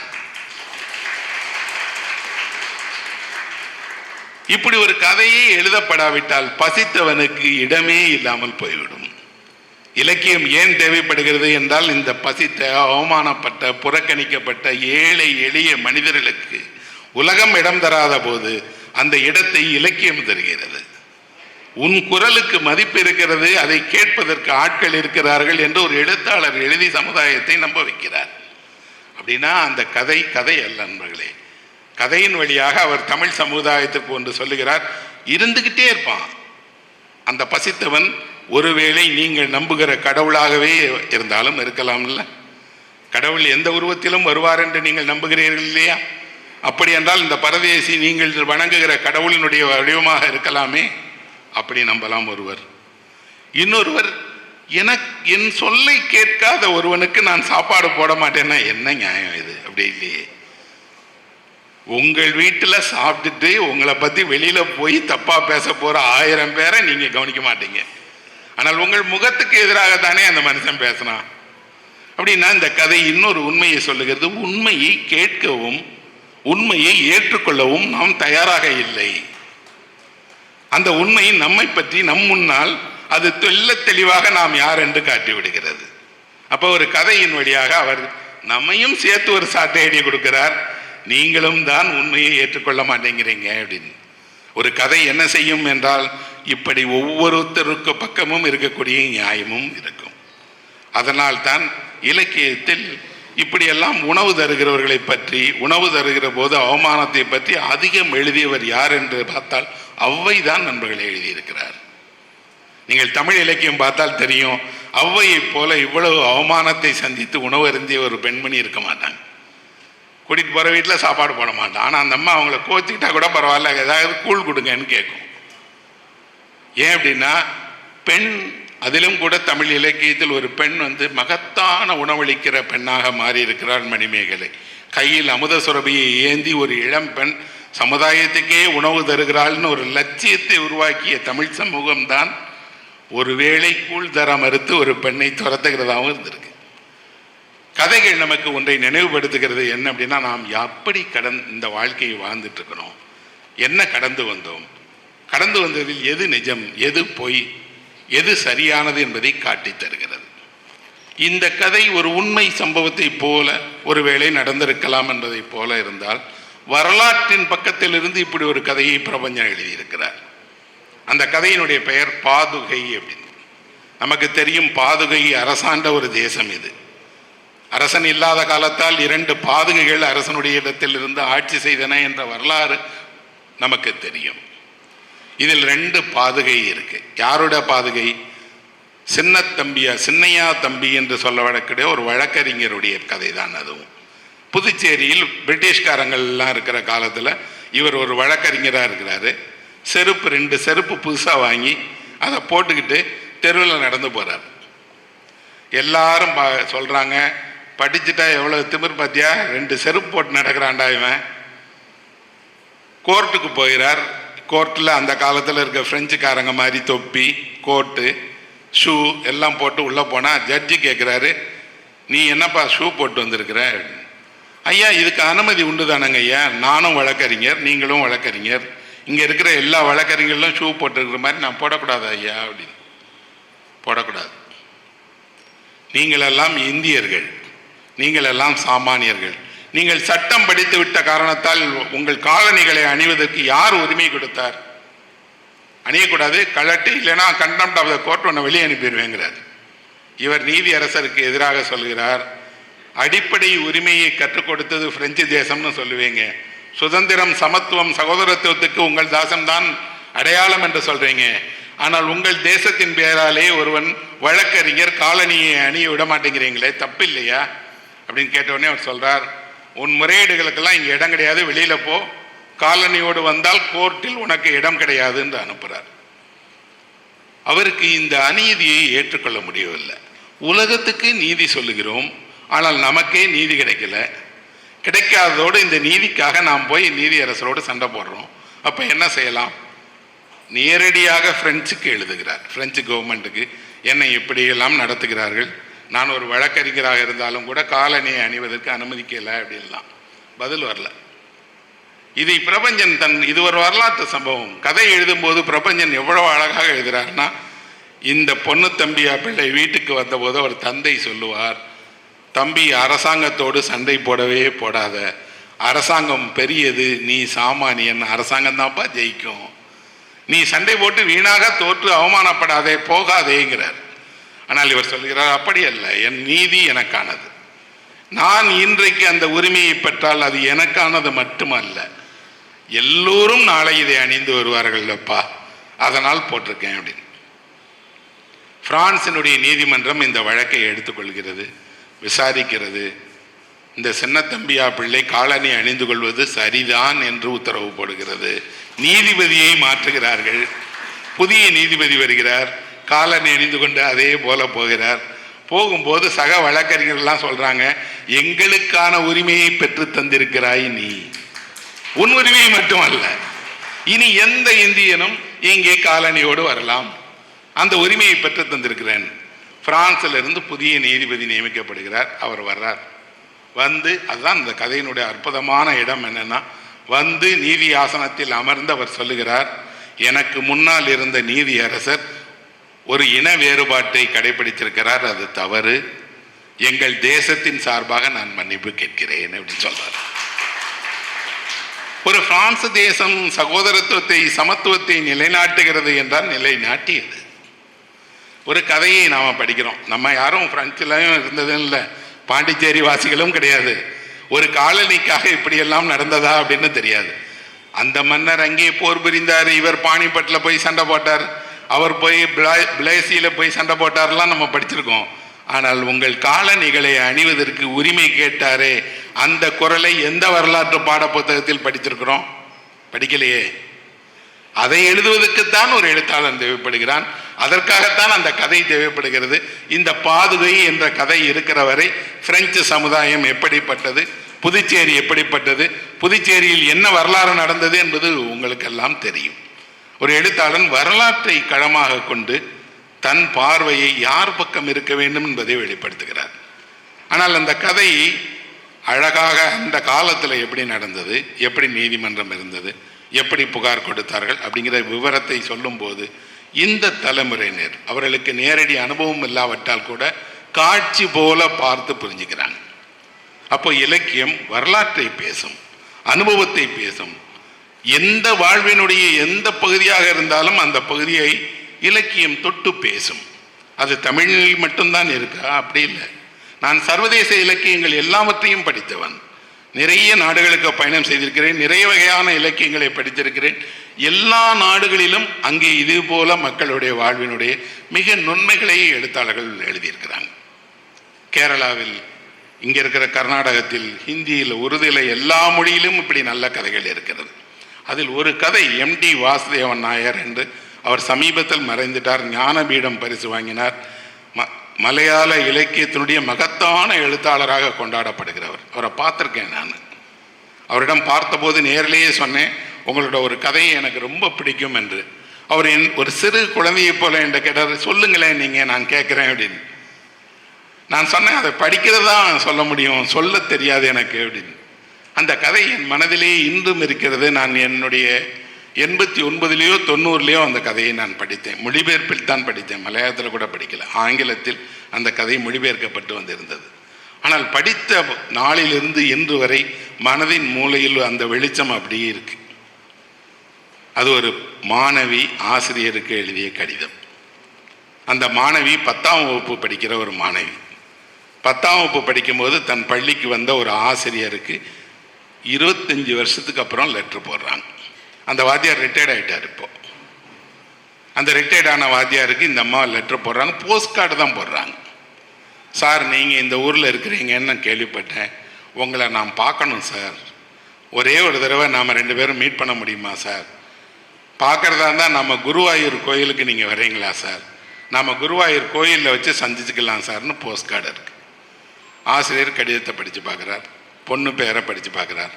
அவருக்கு அவருடைய பள்ளி வாத்தியாராக இருந்த ஞாபகம் வருது. அந்த வகுப்பிலேயே ரொம்ப அழகியான பொண்ணு, அவ்வளோ படிக்கக்கூடிய பெண்ணு. இவருக்கு பார்த்த உடனே அந்த பெண்ணை பிடிச்சிருது.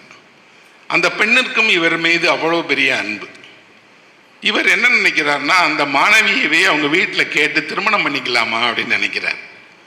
ஆனால் ஆசிரியர்கள் என்ன நினைப்பாங்க, பெற்றோர்கள் என்ன நினைப்பாங்க, கிராமம் இல்லையா, கேட்டால் பண்ணு தருவாங்களான்னு தெரியலைங்கிறதுனால சொல்லவே இல்லை. ஒரு நாள் சக ஆசிரியரை அழைத்து சொல்கிறார், சார், நீங்கள் அந்த பொண்ணுக்கு சொந்தக்காரர் தானே, ஒரு வார்த்தை எனக்காக அவங்க வீட்டில் கேட்க முடியுமா? எனக்கு அந்த பொண்ணை பிடிச்சிருக்கு, கல்யாணம் பண்ணி கொடுப்பீங்களான்னு கேளுங்களேன் சாருங்கிறார். இவர் உடனே அந்த ஆசிரியர் போய் கேட்குறார். அந்த வீடு சொல்லுது, அந்த ஆள் யார் எவருன்னே தெரியாது, நம்ம ஊருக்கு வாத்தியாராக வந்திருக்கிறான், வந்த நேரத்தில் இப்படி ஒரு பொண்ணு கேட்டான்னா தப்பு, கொடுக்க மாட்டோம், முடியாதுன்னு சொல்லிடுங்க. இவர் சொன்ன உடனே ஏமாற்றம் அடைகிறார். பொண்ணு வீட்டில் வேணான்ட்டாங்க, நம்ம அந்த மறந்துட்டு வேறு வேலைக்கு போயிடுவோன்னு இடம் மாறி போய் வேறு திருமணம் செய்து கொண்டு வாழ்க்கையில் ஏதோ ஒரு கரையில் இருக்கிறார். இதெல்லாம் ஞாபகத்துக்கு வருது. இப்போ இந்த பெண்ணை பார்ப்பதற்காக இவர் குருவாயூருக்கு கிளம்புகிறார். இவருக்கு கிட்டத்தட்ட ஒரு ரிட்டையர்மெண்ட் ஏஜ் வயசு. அந்த பொண்ணும் அந்த வயதை எட்டி இருப்பாள். ஒரு 5 வருஷம் 10 வருஷம் வேணால் இவங்களுக்குள்ள இடைவெளி இருக்கலாம். இப்போ இவர் தன் மனைவியிடம் இதை சொல்லிட்டு போகணுமா வேணாமான்னு நினைக்கிறார். சொல்லிட்டு போகிறதுனா அந்த அம்மாட்ட எப்படி கேட்பீங்க, நான் ஒரு பொண்ணை லவ் பண்ணேன், அதை இப்போ லெட்ரு போட்டு வர சொல்லுதுன்னு சொல்ல முடியுமா? ரொம்ப அழகாக எம்டி வாசனார் எழுதுகிறார், ஒருவன் காதலிக்க தொடங்கிவிட்டால் எந்த வயதாக இருந்தாலும் பிரச்சனை தான். 50 வயசுங்கிறதுக்கெல்லாம் நடந்துடாது அது. அவர் மனைவிட்ட சும்மா குருவாயூர் போயிட்டு வரேன்னு சொல்கிறார். அந்த அம்மா கேட்குறாங்க, உங்களுக்கெல்லாம் பக்தியே கிடையாது, இப்போ ஏன் திடீர்னு குருவாயூர்? அங்கேயும் எம்டி வாசனார் எழுதுகிறார், அவங்களுக்கு உடனே கண்டுபிடிச்சிருவாங்க, உண்மையை சொல்லிடுறது நல்லதுன்ட்டு. படித்த மாணவி அவங்க ஏதோ கஷ்டம்னு சொல்லி பார்க்கணுங்கிறாங்க, அவன் ஏன் கஷ்டம்னு உங்களை பார்க்கணுங்கிறா தெரியலம்மா. அந்த அவர் பார்க்க தான் போய் பார்த்து சொல்கிறேன் அப்படின்னு கோவிலுக்கு போகிறார். கோவிலில் காத்திருக்கிறார். அந்த பெண் வர்றாங்க. இளமையில் பார்த்த அந்த உருவத்திற்கும் ஒரு 25 ஆண்டு காலத்துக்கு அப்புறம் அந்த பெண்ணை பார்ப்பதற்கும் இடையில் வரக்கூடிய மாற்றங்களை 3 வரியில் சொல்கிறார். ஒரு சுடரினுடைய வெளிச்சம் போல அவள் முகம் மாறாமலே இருக்கிறது, அப்படி இருக்கு. ஆனால் அவளுடைய உடலும் அவள் அணிந்திருக்கிற உடைகளும் அவளுக்கு ஏற்பட்டிருக்கக்கூடிய தளர்வும் வயதாகிவிட்டது என்பதை உலகத்திற்கே சொல்லிவிடுகிறது. இவருக்கு இல்லை. அவ வரா, பார்த்த உடனேயே 25 வருஷத்துக்கு முன்னாடி வாத்தியாரா இருந்திருக்காரு, இப்போவும் கைகளை கட்டிக்கிறார். சார் அப்படின்னு கைகளை கட்டுறா. கையை இறக்கி விடுமா? இல்லை சார், நீங்கள் எப்போ எனக்கு சார் தான் சார், நான் உங்கள் ஸ்டூடெண்ட்டு தான். என்னம்மா எதுக்கு பார்க்க வந்த? அப்படி தெரியல சார், திடீர்னு எனக்கு உங்களை பார்க்கணும், உங்கள்கிட்ட ஏதாவது பேசணும்னு தோணுச்சு அப்படிங்கிற. கோவிலில் நடை சுற்றுகிறார்கள், எல்லாம் பண்ணுறாங்க. பிரகாரத்தில் உட்காந்துட்டு கேட்குறாரு, சொல்லுமா என்ன சொல்லணும்? கேட்டால் தப்பாக எடுத்துக்கிடக்கூடாது. பள்ளியில் படிக்கிற நாட்களில் என்ன நீங்கள் லவ் பண்ணீங்கல்ல, என்னை கல்யாணம் பண்ணணும்னு விரும்புனீங்கல்ல அப்படின்னு கேட்குறேன். ஆமாம்மா, நான் தான் ஆள் அனுப்பி உங்கள் வீட்டில் கேட்டேன், நீங்கள் தானே தரமாட்டேன்னு சொல்லிட்டீங்க அப்படின்னு. அந்த பெண்ணு சொல்கிறா, அப்படி யாரும் எங்கள் வீட்டில் கேட்கல சார். என்னம்மா சொல்கிறேன், கேட்டிருந்தா கொடுத்துருப்பாங்க சார் அவங்க. ஏம்மா அந்த வாத்தியார்கிட்ட சொன்னனே அப்படின்னு. அந்த வாத்தியாருக்கு என்ன நினைப்போ தெரியல சார், எங்கள் வீட்டில் கேட்கவே இல்லை. எம்டி வாசவநாயர் எழுதுறாரு, எந்த விஷயத்தில் நண்பனை நம்பக்கூடாதோ அந்த விஷயத்தில் நண்பனை நம்பினேன். நானா போய் கேட்டிருக்கலாம்ல, அது கிராமம் தானே, என்ன பண்ணியிருப்பாங்க, வேணானா வேணான்னு சொல்ல போறாங்க. அந்த ஆசிரியர் என்னை நன்றாக பழி வாங்கி இருக்கிறார் என்று தெரிகிறது. அப்படிலாம் பழி வாங்குவாங்க நம்ம ஆட்கள் இருக்காங்களே, இதில் ரொம்ப ரொம்ப எக்ஸ்பர்ட்ஸ். சொல்லிட்டு அந்த பெண் சொல்லுகிறாள், இவ்வளோ வருஷத்துக்கு அப்புறம் ஏமா ஞாபகப்படுத்தி இருக்கிற அப்படின்னு. சார் நீங்கள் வேணான்னு சொல்லிட்டேங்க சார், நான் கல்யாணமே பண்ணிக்கல சார்ன்னு சொல்கிறேன். இவ்வளோ ஆண்டு காலம் கல்யாணம் பண்ணாமல் இருக்கிறாங்க. இவருக்கு தன் வாழ்வில் ஒரு பெண், விரும்பிய பெண், ஒரு விதியினுடைய கைகளால் அவ அந்த பக்கம் எடுத்துகிட்டு போகப்பட்டா, நடக்காமல் போயிடுச்சு. தன் தவறும் இல்லை, அவள் தவறும் இல்லை. ஏன் விதி காதலர்களுக்கு இடையில் இப்படியான தன்னுடைய கரங்களை கொண்டு அவர்களை பிரித்து வைக்கிறதுன்னு கேட்குறார். ஏதாவது ஒரு காரணத்தை சொல்ல முடியுமா? யோசித்து பாருங்க, இவர்களுக்குள்ளே ஏதாவது பிரச்சனையா? ஆனால் ஏன் விரும்பிய எந்த ஒன்றும் நடக்க மறுக்கிறது? நாம் நினைத்தால், இன்னொருவர் நினைத்தால் நடந்துடணும் தானே, நடக்காது. நடக்காது என்பதோடு எந்த ஒன்று சிறப்பாக நடந்து முடிந்தாலும் அது ஏதோ ஒரு ஆசீர்வாதம் தான் அதற்கு காரணமாக இருக்கிறது. ஏதோ ஒரு உலகினுடைய கருணை தான் அதை அனுமதித்திருக்கிறது. இல்லாவிட்டால் நடக்காது. இவங்க 2 பேரும் கோயிலில் போய் பிரகாரத்தை எல்லாம் சுற்றிட்டு சாமி முன்னாடி போய் நிற்கும் போது அந்த கோவில் பூசகர் சொல்லுகிறார், ஹஸ்பண்ட் ஒய்ஃப் பக்கத்தில் நில்லுங்கோ அப்படின்னு. ஒருவர் பார்த்து சிரிக்கிறாங்க. 2 பேருக்கு 2 மாலை போடப்படுறார். சில நிமிடங்கள் அவர்கள் கோவில் சாமி சன்னதியின் முன்னாக கணவன் மனைவியைப் போல பாவனை செய்து கொண்டார்கள். முடிஞ்சிட்டு அவங்க 2 பேரும் அவர் வாழ்க்கைக்கு போகிறார், அந்த அம்மா வாழ்க்கைக்கு போகிறார். ஆனால் இவர் திரும்பி போகும்போது தான் வாழ்வில் இழந்த அத்தனை காதலினுடைய துயரத்தோடு திரும்பி போகிறார். அந்த அம்மா ஒரு நாள் அந்த 4-5 நிமிடங்கள் அவருக்கு பக்கத்தில் அவருடைய மனைவியைப் போல நின்றதே இந்த வாழ்க்கைக்கு போதும் என்ற மகிழ்ச்சியோட போகிறார்னு கதை முடியுது. 20 வயதினுடைய காதலை இந்த கதை சொல்லலை. ஆனால் இந்த கதை எந்த வயது காதலர்கள் படித்தாலும் இது தனக்கு வந்துவிடக்கூடாதே என்று நினைப்பார்கள். எந்த ஒரு முதியவர் படித்தாலும் தன் இளமையினுடைய காதலை நினைவு கொள்ளத்தான் செய்வார்.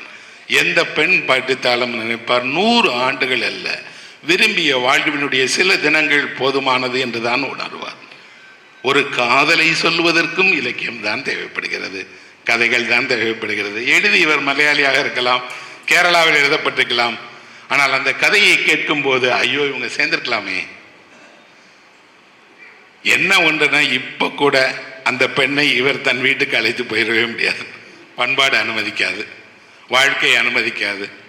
என்றால் உண்மையில் ஒரு இலக்கியம் நிறைய நேரங்களில் ஒரு சமூகம் அனுமதிக்காத, பண்பாடு இடம் தராத, தனி மனிதனுடைய மனதில் ரகசியம் என்று நாம் புதைத்து வைத்திருக்கிற எல்லாவற்றையும் நமக்கே அடையாளம் காட்டி, உங்கள் வாழ்க்கை இப்படிப்பட்டது தான், உங்களுக்கு பக்கத்தில் இப்படியெல்லாம் நடந்து கொண்டிருக்கிறது, நீங்கள் தயவு செய்து கண்ணை மூடிக்கொண்டு நீங்கள் தான் உலகம், நீங்கள் நினைத்தது தான் வாழ்க்கை என்று நினைக்காதீர்கள் அப்படின்னு உங்களுக்கு அது அடையாளம் காட்டுகிறது.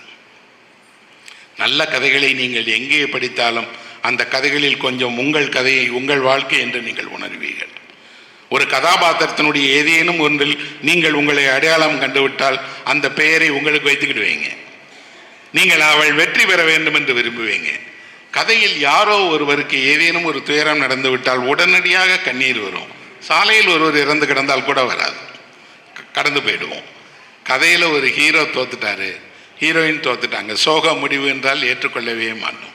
அப்படின்னா கதையை நிஜ வாழ்க்கையை விடவும் மேலாக வைத்திருக்கிறோம். நிறைய நேரங்களில் கதையில் நடக்கிறது மாதிரி நடந்துருச்சுங்கன்னு சொல்லுவாங்க. நேற்று வரைக்கும் நல்லா தான் இருந்தார், கதையில் வர்ற மாதிரி திடீர்னு பார்த்தா முடிஞ்சிருச்சுங்கம்பாங்க. அப்படியான கதைகள் தமிழில் நிறையவே நல்ல கதைகள் எழுதப்பட்டிருக்கிறது. கதைகளினுடைய எதிர்காலம் என்பது எழுத்தாளர்களுக்கு, எழுத்தை வாசிப்பவர்களுக்கானது மட்டுமல்ல. எங்கே மனிதன் வாழும் போதும் எந்த சூழ்நிலையிலும் அவன் ஒரு கதையை கொண்டுதான் இன்னொரு மனிதனோடு தொடர்பு கொள்ளவும், அந்த மனிதனுக்கு இடையில் உறவை ஏற்படுத்திக் கொள்ளவும் முடியுமா. அதனால தான் உலகில் நிறைய சின்ன கதைகள் இருக்கு. இந்த வினோதுடைய தொகுப்பில் கூட நரியை பற்றி அவர் நிறைய கதை எழுதியிருக்கிறார். நம்ம ஊரில் சொல்லுவாங்க இல்லையா, ஒரு ஊரில் ஒரு நரி, அதோட கதை சரியேடு. அந்த கதையை எடுத்துக்கிட்டு அதுக்கு வேறு வேறு விதமாக எழுதியிருக்கார். அவர் அதில் ஒரு அழகான வரியை எழுதியிருக்கிறார். ஒரு ஊரில் ஒரு நரி என்று தொடங்கியதால் தானோ என்னவோ நரியினுடைய வாழ்க்கை நல்லாவே இல்லை. ஒரு காட்டில் ஒரு நரி என்று தொடங்கி இருந்தால் நரியின் வாழ்க்கை நன்றாக இருந்திருக்கும் அப்படின்னு எழுதியிருக்கிறார். எவ்வளோ ஒரு அழகான கற்பனை பாருங்க. ஒரு ஊர்லன்னு சொன்னதுனால தான் நரிக்கு அப்படி மோசமான வாழ்க்கையை வந்துருச்சான். அப்போ புதிய புதிய கதைகள் பிறப்பதும், புதிய புதிய கதைகளுக்கான தேவை இருப்பதும், அந்த தேவையின் வழியாக கேட்பவரும் எழுதுபவரும் இணைந்து கொள்வதும் தான் கதைகளுடைய எதிர்காலம். அப்போ இந்த கதைகள் வாழ்க்கையைப் போலவே முடிவில்லாமல் எல்லா விசித்திரங்களோடும் எல்லா வேறுபாடுகளோடும் சென்றுக்கிட்டே இருக்கும். ஒன்றை சொல்லி என் உரையை முடிக்கிறேன். சிறு வயதில் ஒருவர் எங்கள் ஊருக்கு ஒரு நாள் மாலையில் வந்தார். அவர் வெளியூர்க்கார், நாங்கள் பார்த்ததில்லை. ஊர் முழுக்க சுற்றிகிட்டே இருந்தார். கடைசியாக ஊரினுடைய ஒரு மைதானத்தில் வந்து நின்றுட்டு இங்கே படுக்கிறதுக்கு இடம் வேணும்னு கேட்டார். ஊர்க்காரங்க கேட்டாங்க, நீ யார் எவர் திடீர்னு எங்கள் ஊரில் வந்து படுக்கிறதுக்கு இடம் கேட்குறியே, எதுக்காக வந்திருக்கேன்னு அவர் சொன்னார், நான் ஊர் ஊராக போய் தூங்கி பார்க்குறவங்க, எந்த ஊரில் நல்லா தூக்கம் வருதுன்னு பார்க்குறேன் அப்படிங்கிறான். மனிதன் எவ்வளோ வித்தியாசமாக இருக்கான் பாருங்க. இவங்க ஆச்சரியம், எல்லா ஊர்லேயும் தூங்கியிருக்கேன், நிறைய ஊரில் தூங்கியிருக்கேங்க. ஒரு ஊரில் தூங்கினேன்னா அடுத்த நாள் இன்னொரு ஊருக்கு போயிடுவேன், அந்த ஊரில் தூங்கி பார்ப்பேன். எவ்வளவு ஆழ்ந்த தூக்கம் தருகிற ஊர்னு தெரியும். ஏன்பா அப்படின்னு கேட்டால், ஒரு ஊரில் ஆழ்ந்த தூக்கம் இருந்தால் மகிழ்ச்சியானவர்கள் வாழ்கிறார்கள் என்று அர்த்தம். தூக்கம் குறைவாக இருந்து ராத்திரியில் ஏதாவது வேலை செஞ்சுட்டே இருந்தால் கவலை விட்டவர்கள் அதிகம் இருக்கிறார்கள், நோயாளிகள் அதிகம் இருக்கிறார்கள், எதிர்காலத்தை குறித்து அச்சம் கொண்டவர்கள் இருக்கிறார்கள்னு இருக்கு. அப்புறம் ஒவ்வொரு தூக்கத்திற்கும் ஒரு பாங்கு, ஒரு குணம் இருக்கிறது. குழந்தைகள் தூங்குவது வேறு, முதியவர்கள் தூங்குவது வேறு, இளமையின் தூக்கம் வேறு, நடுத்தர வயதின் தூக்கம் வேறு, மருத்துவமனையினுடைய தூக்கம் வேறு, பேருந்தின் தூக்கம் வேறு, வேறு வேறு தூக்கம். அவன் சொல்லிட்டு சொன்னான், நான் நிறைய ஊரில் பார்க்கும் போதெல்லாம் தோணுச்சு, இவ்வளவு கஷ்டப்பட்டு உழைக்கிற மனுஷன் கூட நல்லா நிம்மதியாக தூங்க மாட்டேங்கிறான் சார். காலம் ஏன் மாறிடுச்சுன்னா, அந்த காலத்தில் படுத்தா தூங்கிடுவாங்க. விடிகாலையில் எழுந்திருக்கும் போது முழு தூக்கம் என்ற அந்த அருமருந்து அவர்களை அடுத்த நாளுக்கு தயாராக்கிடும். சொல்லிட்டு, சரி எங்கள் ஊருக்காரங்க ஆசையா நம்ம ஊரில் படுத்து நாளைக்கு எப்படின்னு சொல்லுப்பா அப்படின்னு சொல்லி, நீ எங்கப்பா படுக்க போறேன்னு கேட்டாங்க. அதை நானே கண்டுபிடிச்சிக்கிடுவேன், நீங்கள் யாரும் போய் படுங்கன்றான். அவன் ஒரு வீட்டினுடைய திண்ணையில் போய் படுத்தான். காலையில் எழுந்தான். எல்லாரும் அவன்கிட்ட ரிசல்ட் கேட்கறதுக்காக போய் நின்னோம். சொன்னான், உங்கள் ஊரில் ஒருத்தருக்கும் நல்ல தூக்கமே இல்லைங்க. ஒரு அம்மா திடீர்னு 2 மணிக்கு இருமல் வருது, அது சத்தம் போடுது. ஒரு ஆள் யாரோ ஒரு வீட்டில் லேட்டாக வந்திருக்கார் போல இருக்கு, அவர் ஒய்ஃபை திட்டிகிட்டு இருக்கிறாங்க அப்படின்னு எல்லார் வீட்டினுடைய இரவிலும் கேட்ட ஓசைகள், உறக்கத்தினுடைய அளவு. இன்னும் சொல்லப்போனால் அங்கே எந்த மாடு உடல்நலம் இல்லாமல் இருக்கிறது, எந்த மரத்தில் பறவைகள் எப்படி இருக்கு, எல்லாத்தையும் சொல்கிறான். சொல்லிட்டு அவன் சொன்னான், காலம் ரொம்ப மாறிடுச்சுங்க, எதிர்காலத்தில் இந்த உலகத்தில் என்ன ஆவான்னா ஒருத்தனும் தூங்க மாட்டாங்க அப்படின்னு சொல்லிட்டே போகிறான். அதை என் கண் முன்னால் பார்த்து கொண்டே இருக்கிறேன் நண்பர்களே. ஒரு பெரிய நகரத்தில் நகரம் தூங்கவே மாட்டேங்குது. தூங்காதோடு ராத்திரி 2 மணிக்கு ஃபோன் பண்ணி, இப்போ தான் சார் வந்து பிரியாணி ஆர்டர் பண்ணியிருக்கேங்கிறான். இரவுல எல்லாம் சாப்பிட்டுட்டே இருக்காங்க, பகல்லாம் சாப்பிட்டுட்டே இருக்காங்க, எல்லாரும் விழித்திருக்கிறார்கள். விழித்திருப்பது நல்லதுதான், ஆனால் உங்கள் ஆரோக்கியத்திற்கு நல்லதல்ல.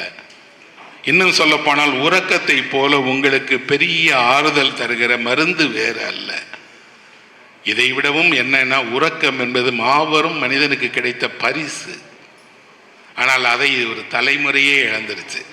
அதனால தான் கதை சொல்லி தூங்க வைங்கன்னு சொல்றாங்க. ஏன் கதை சொல்லி தூங்க வைக்க சொல்றாங்க? கதை சொன்னீங்கன்னா நீங்க ஒரு டம்ளர் பால் குடிக்கிறது போல இந்த கதையும் சேர்ந்து உங்களை சாந்தப்படுத்தும். நல்ல கதைகள் கேட்ட உடனே அது கனவாக மாறும். ஒவ்வொரு கனவும் ஒவ்வொரு கதை தான். உங்க எல்லாருக்கும் எழுதப்படாத கதைகள் கனவாக இருக்கு. தூக்கத்தை இழந்த உடனே கதை கேட்பதை எழுந்திருக்கோம். அதற்காகவாவது எல்லோரும் வயதை தாண்டி கதை சொல்லுங்கள் நண்பர்களே. கதை உங்களுக்கு ஒரு அருமருந்தாகட்டும், நல்ல உறக்கத்தை கொண்டு வரட்டும், மகிழ்ச்சியான மனிதர்களாக நாம் இருப்போம் என்று சொல்லி விடைபெறுகிறேன். நன்றி, வணக்கம். வினோத் ஐயாவின் நூல்களை பாராட்டி, டயானாவின் காதல் சொல்லி, அன்னம்மாவின் அறம் கூறி, வணிகர்களுக்கான பௌத்த கதை சொல்லி, பல இலக்கிய ஆளுமைகளின் கதைகளை சொல்லி, அருமையாக கதைகளின் எதிர்காலம் எனும் தலைப்பில் பேருரை நல்கி கேட்ட எங்களை கட்டி போட்ட எஸ்ரா அவர்களுக்கு அனைவர் சார்பாகவும் நன்றி நன்றி நன்றி.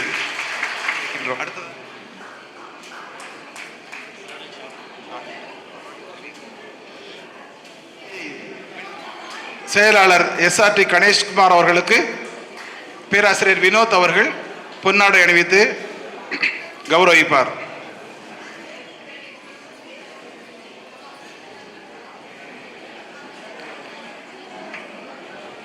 அடுத்ததாக நூல்களை வெளியிட்டு சிறப்பிட்ட எஸ்ரா ஐயா அவர்களுக்கு வினோத் ஐயா பொன்னாடை அணிவித்து கௌரவிப்பார்.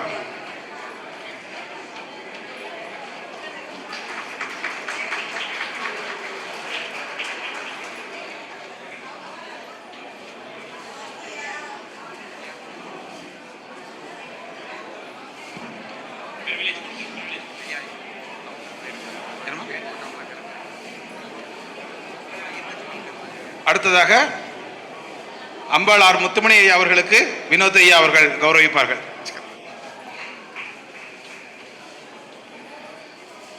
அடுத்ததாக நூலை பெற்று சிறப்பித்த ஆறுமுக சாமி ஐயா அவர்களை முத்துமணி அண்ணாச்சி அவர்கள் கௌரவிப்பார்கள்.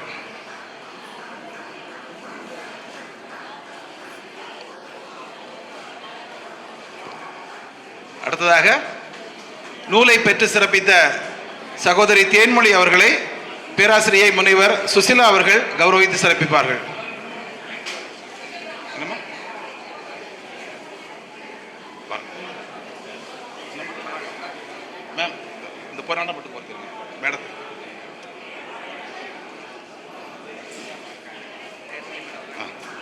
தேன்மொழி மேடம் அவர்களுக்கு தேன்மொழிக்கு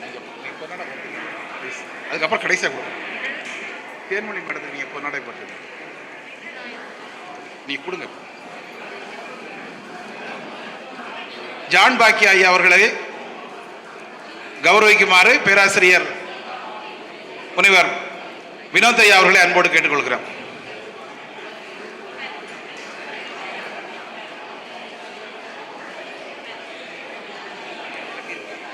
மேடம் அவர்களை அன்போடு கேட்டுக்கொள்கிறோம்.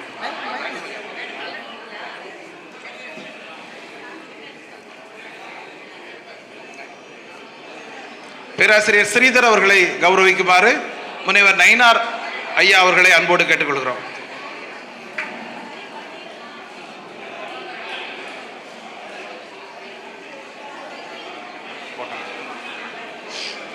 நீங்க எதுக்கு போட்டுருங்க? இவங்களுக்கு போட்டுருங்க, அம்மாவுக்கு போட்டுருங்க,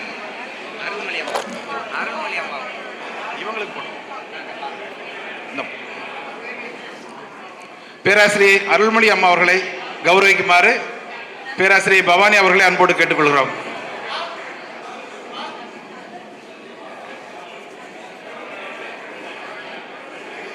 சார்பில் விழாவில் கலந்து கொண்டு சிறப்பித்த பொன்மாரியப்பன் அவர்களை மேடைக்கு வருமாறு அன்போடு அழைக்கிறோம்.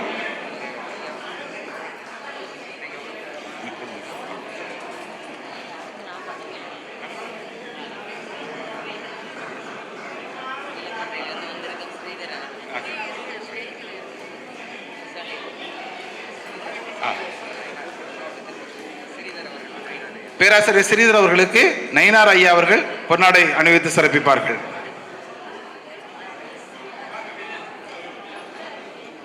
நீங்க சொல்லிருக்கீங்களா? நிலக்கோட்டையிலிருந்து வருகை புரிந்து சிறப்பித்துக் கொண்டிருக்கின்ற வாசக அன்பர் ஸ்ரீதர் அவர்களை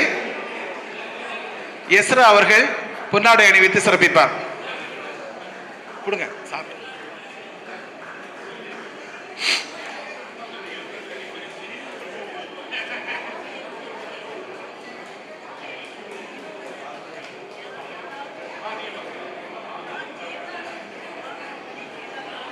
அவர்களுக்கு அவர்களை வாழ்த்தி இந்த மலர் கொத்தை கொடுக்கிறேன்.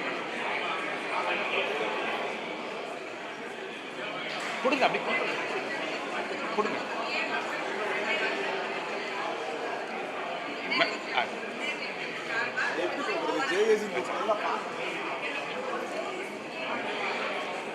இன்னர்வீல் கிளப் சார்பாக பிரசிடென்ட் புவனா அவர்கள் கர்த்தாவாகிய அம்பாள் முத்துமணி சார் அவர்களை கௌரவிக்கும் வகையில் இந்த பூங்கொத்தை கொடுக்கிறேன். மேம் இருக்க சொல்றேன்.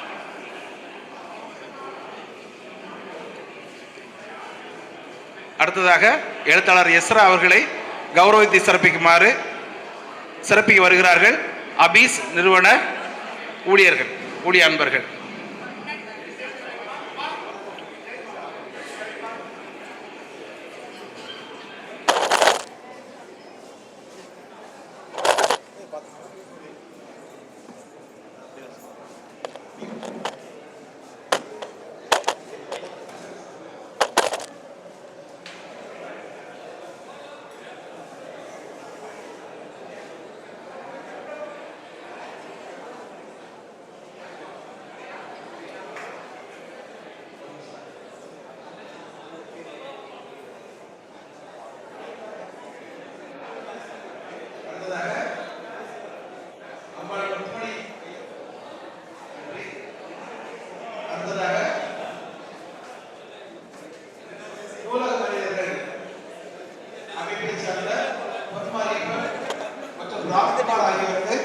பொன்னாடை அணிவித்து மகிழுமாறு திருமிகு எஸ்ரா அவர்களை அன்போடு கேட்டுக்கொள்கிறேன்.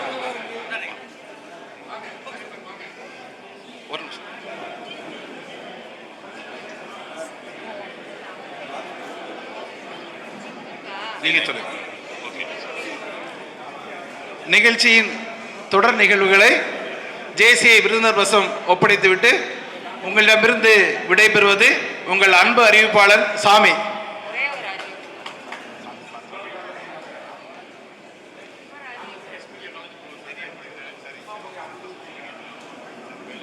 ஜேஏசி உறுப்பினர்கள் அனைவரும் எஸ்ரா சார் அவர்களை கௌரவிக்குமாறு கேட்டுக்கொள்கிறேன்.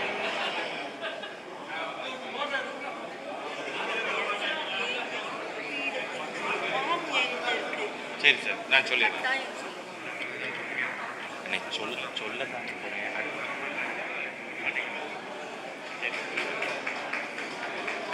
எஸ்ரா அவர்களுக்கு கௌரவப்படுத்த ஜேசிஐ விருந்தினர் பாஸ்ட் பிரசிடென்ட்ஸ் உறுப்பினர்கள் அனைவரையும் மேடைக்கு வருமாறு கேட்டுக்கொள்கிறேன்.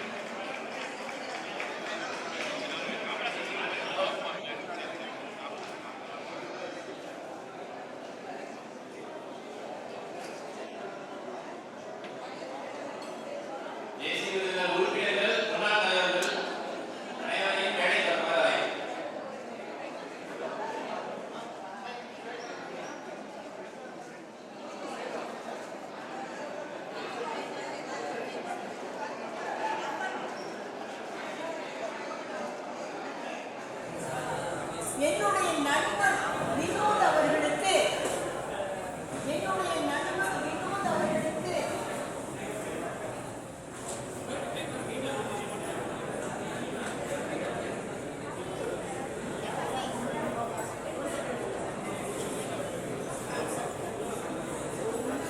சகோதரி தன்னுடைய ஒரு விவி காலேஜ் படித்த பெண்மணி தன்னுடைய அனுபவத்தை சொன்னார்.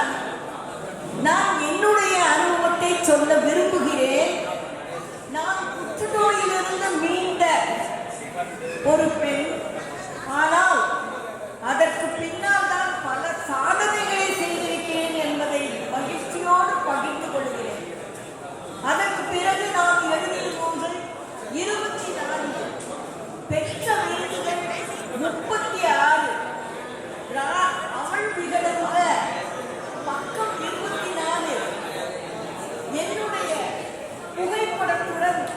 என்னை பற்றி வந்திருக்கிறது. வரமா சாபமா புற்றுநோய் என்று கேட்டால் அது எனக்கு வரம். ஏனென்று சொன்னால் 1 மணிக்குள்ளிலே நான் என்னுடைய அனுபவத்தை பகிர்ந்தேன். அதற்கு எனக்கு கிடைத்த பரிசு 7 லட்சம் பெருமான அந்நிய நாட்டு பைக்.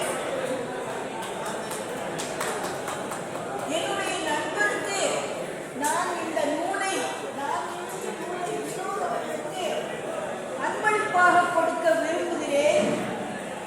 கடந்த 6 மாதங்களில் இந்த நூல் 5 விருதுகளை பெற்றிருக்கின்றது.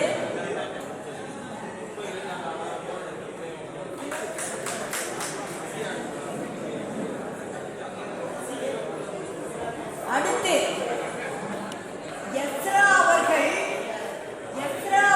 ஞானபீட விருது பெற வேண்டும் என்பது என்னுடைய அவா. ஆண்டுதோறும் எனக்கு அந்த விண்ணப்ப படிவம் வரும். அதை யாராவது ஒருவர் நிரப்பி அனுப்ப வேண்டும். அந்த அனுபவம் எனக்கு உண்டு.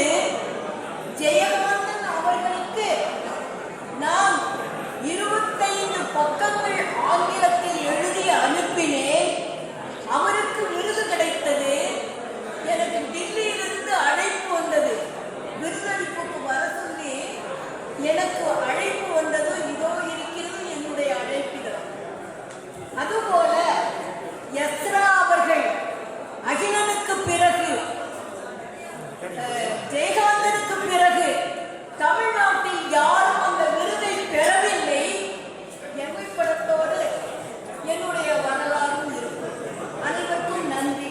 இது என்ன பற்றிய எந்த நூல் வேணாலும்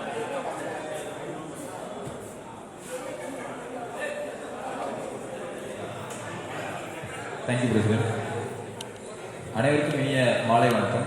இன்றைய கதைகளின் எதிர்காலம் என்ற தலைப்பில் நடைபெற்ற சிறப்பான புத்தக வெளியீட்டு விழாவில் நன்றி உரை அளிப்பதில் பெருமையும் மகிழ்ச்சியும் கொள்கிறேன்.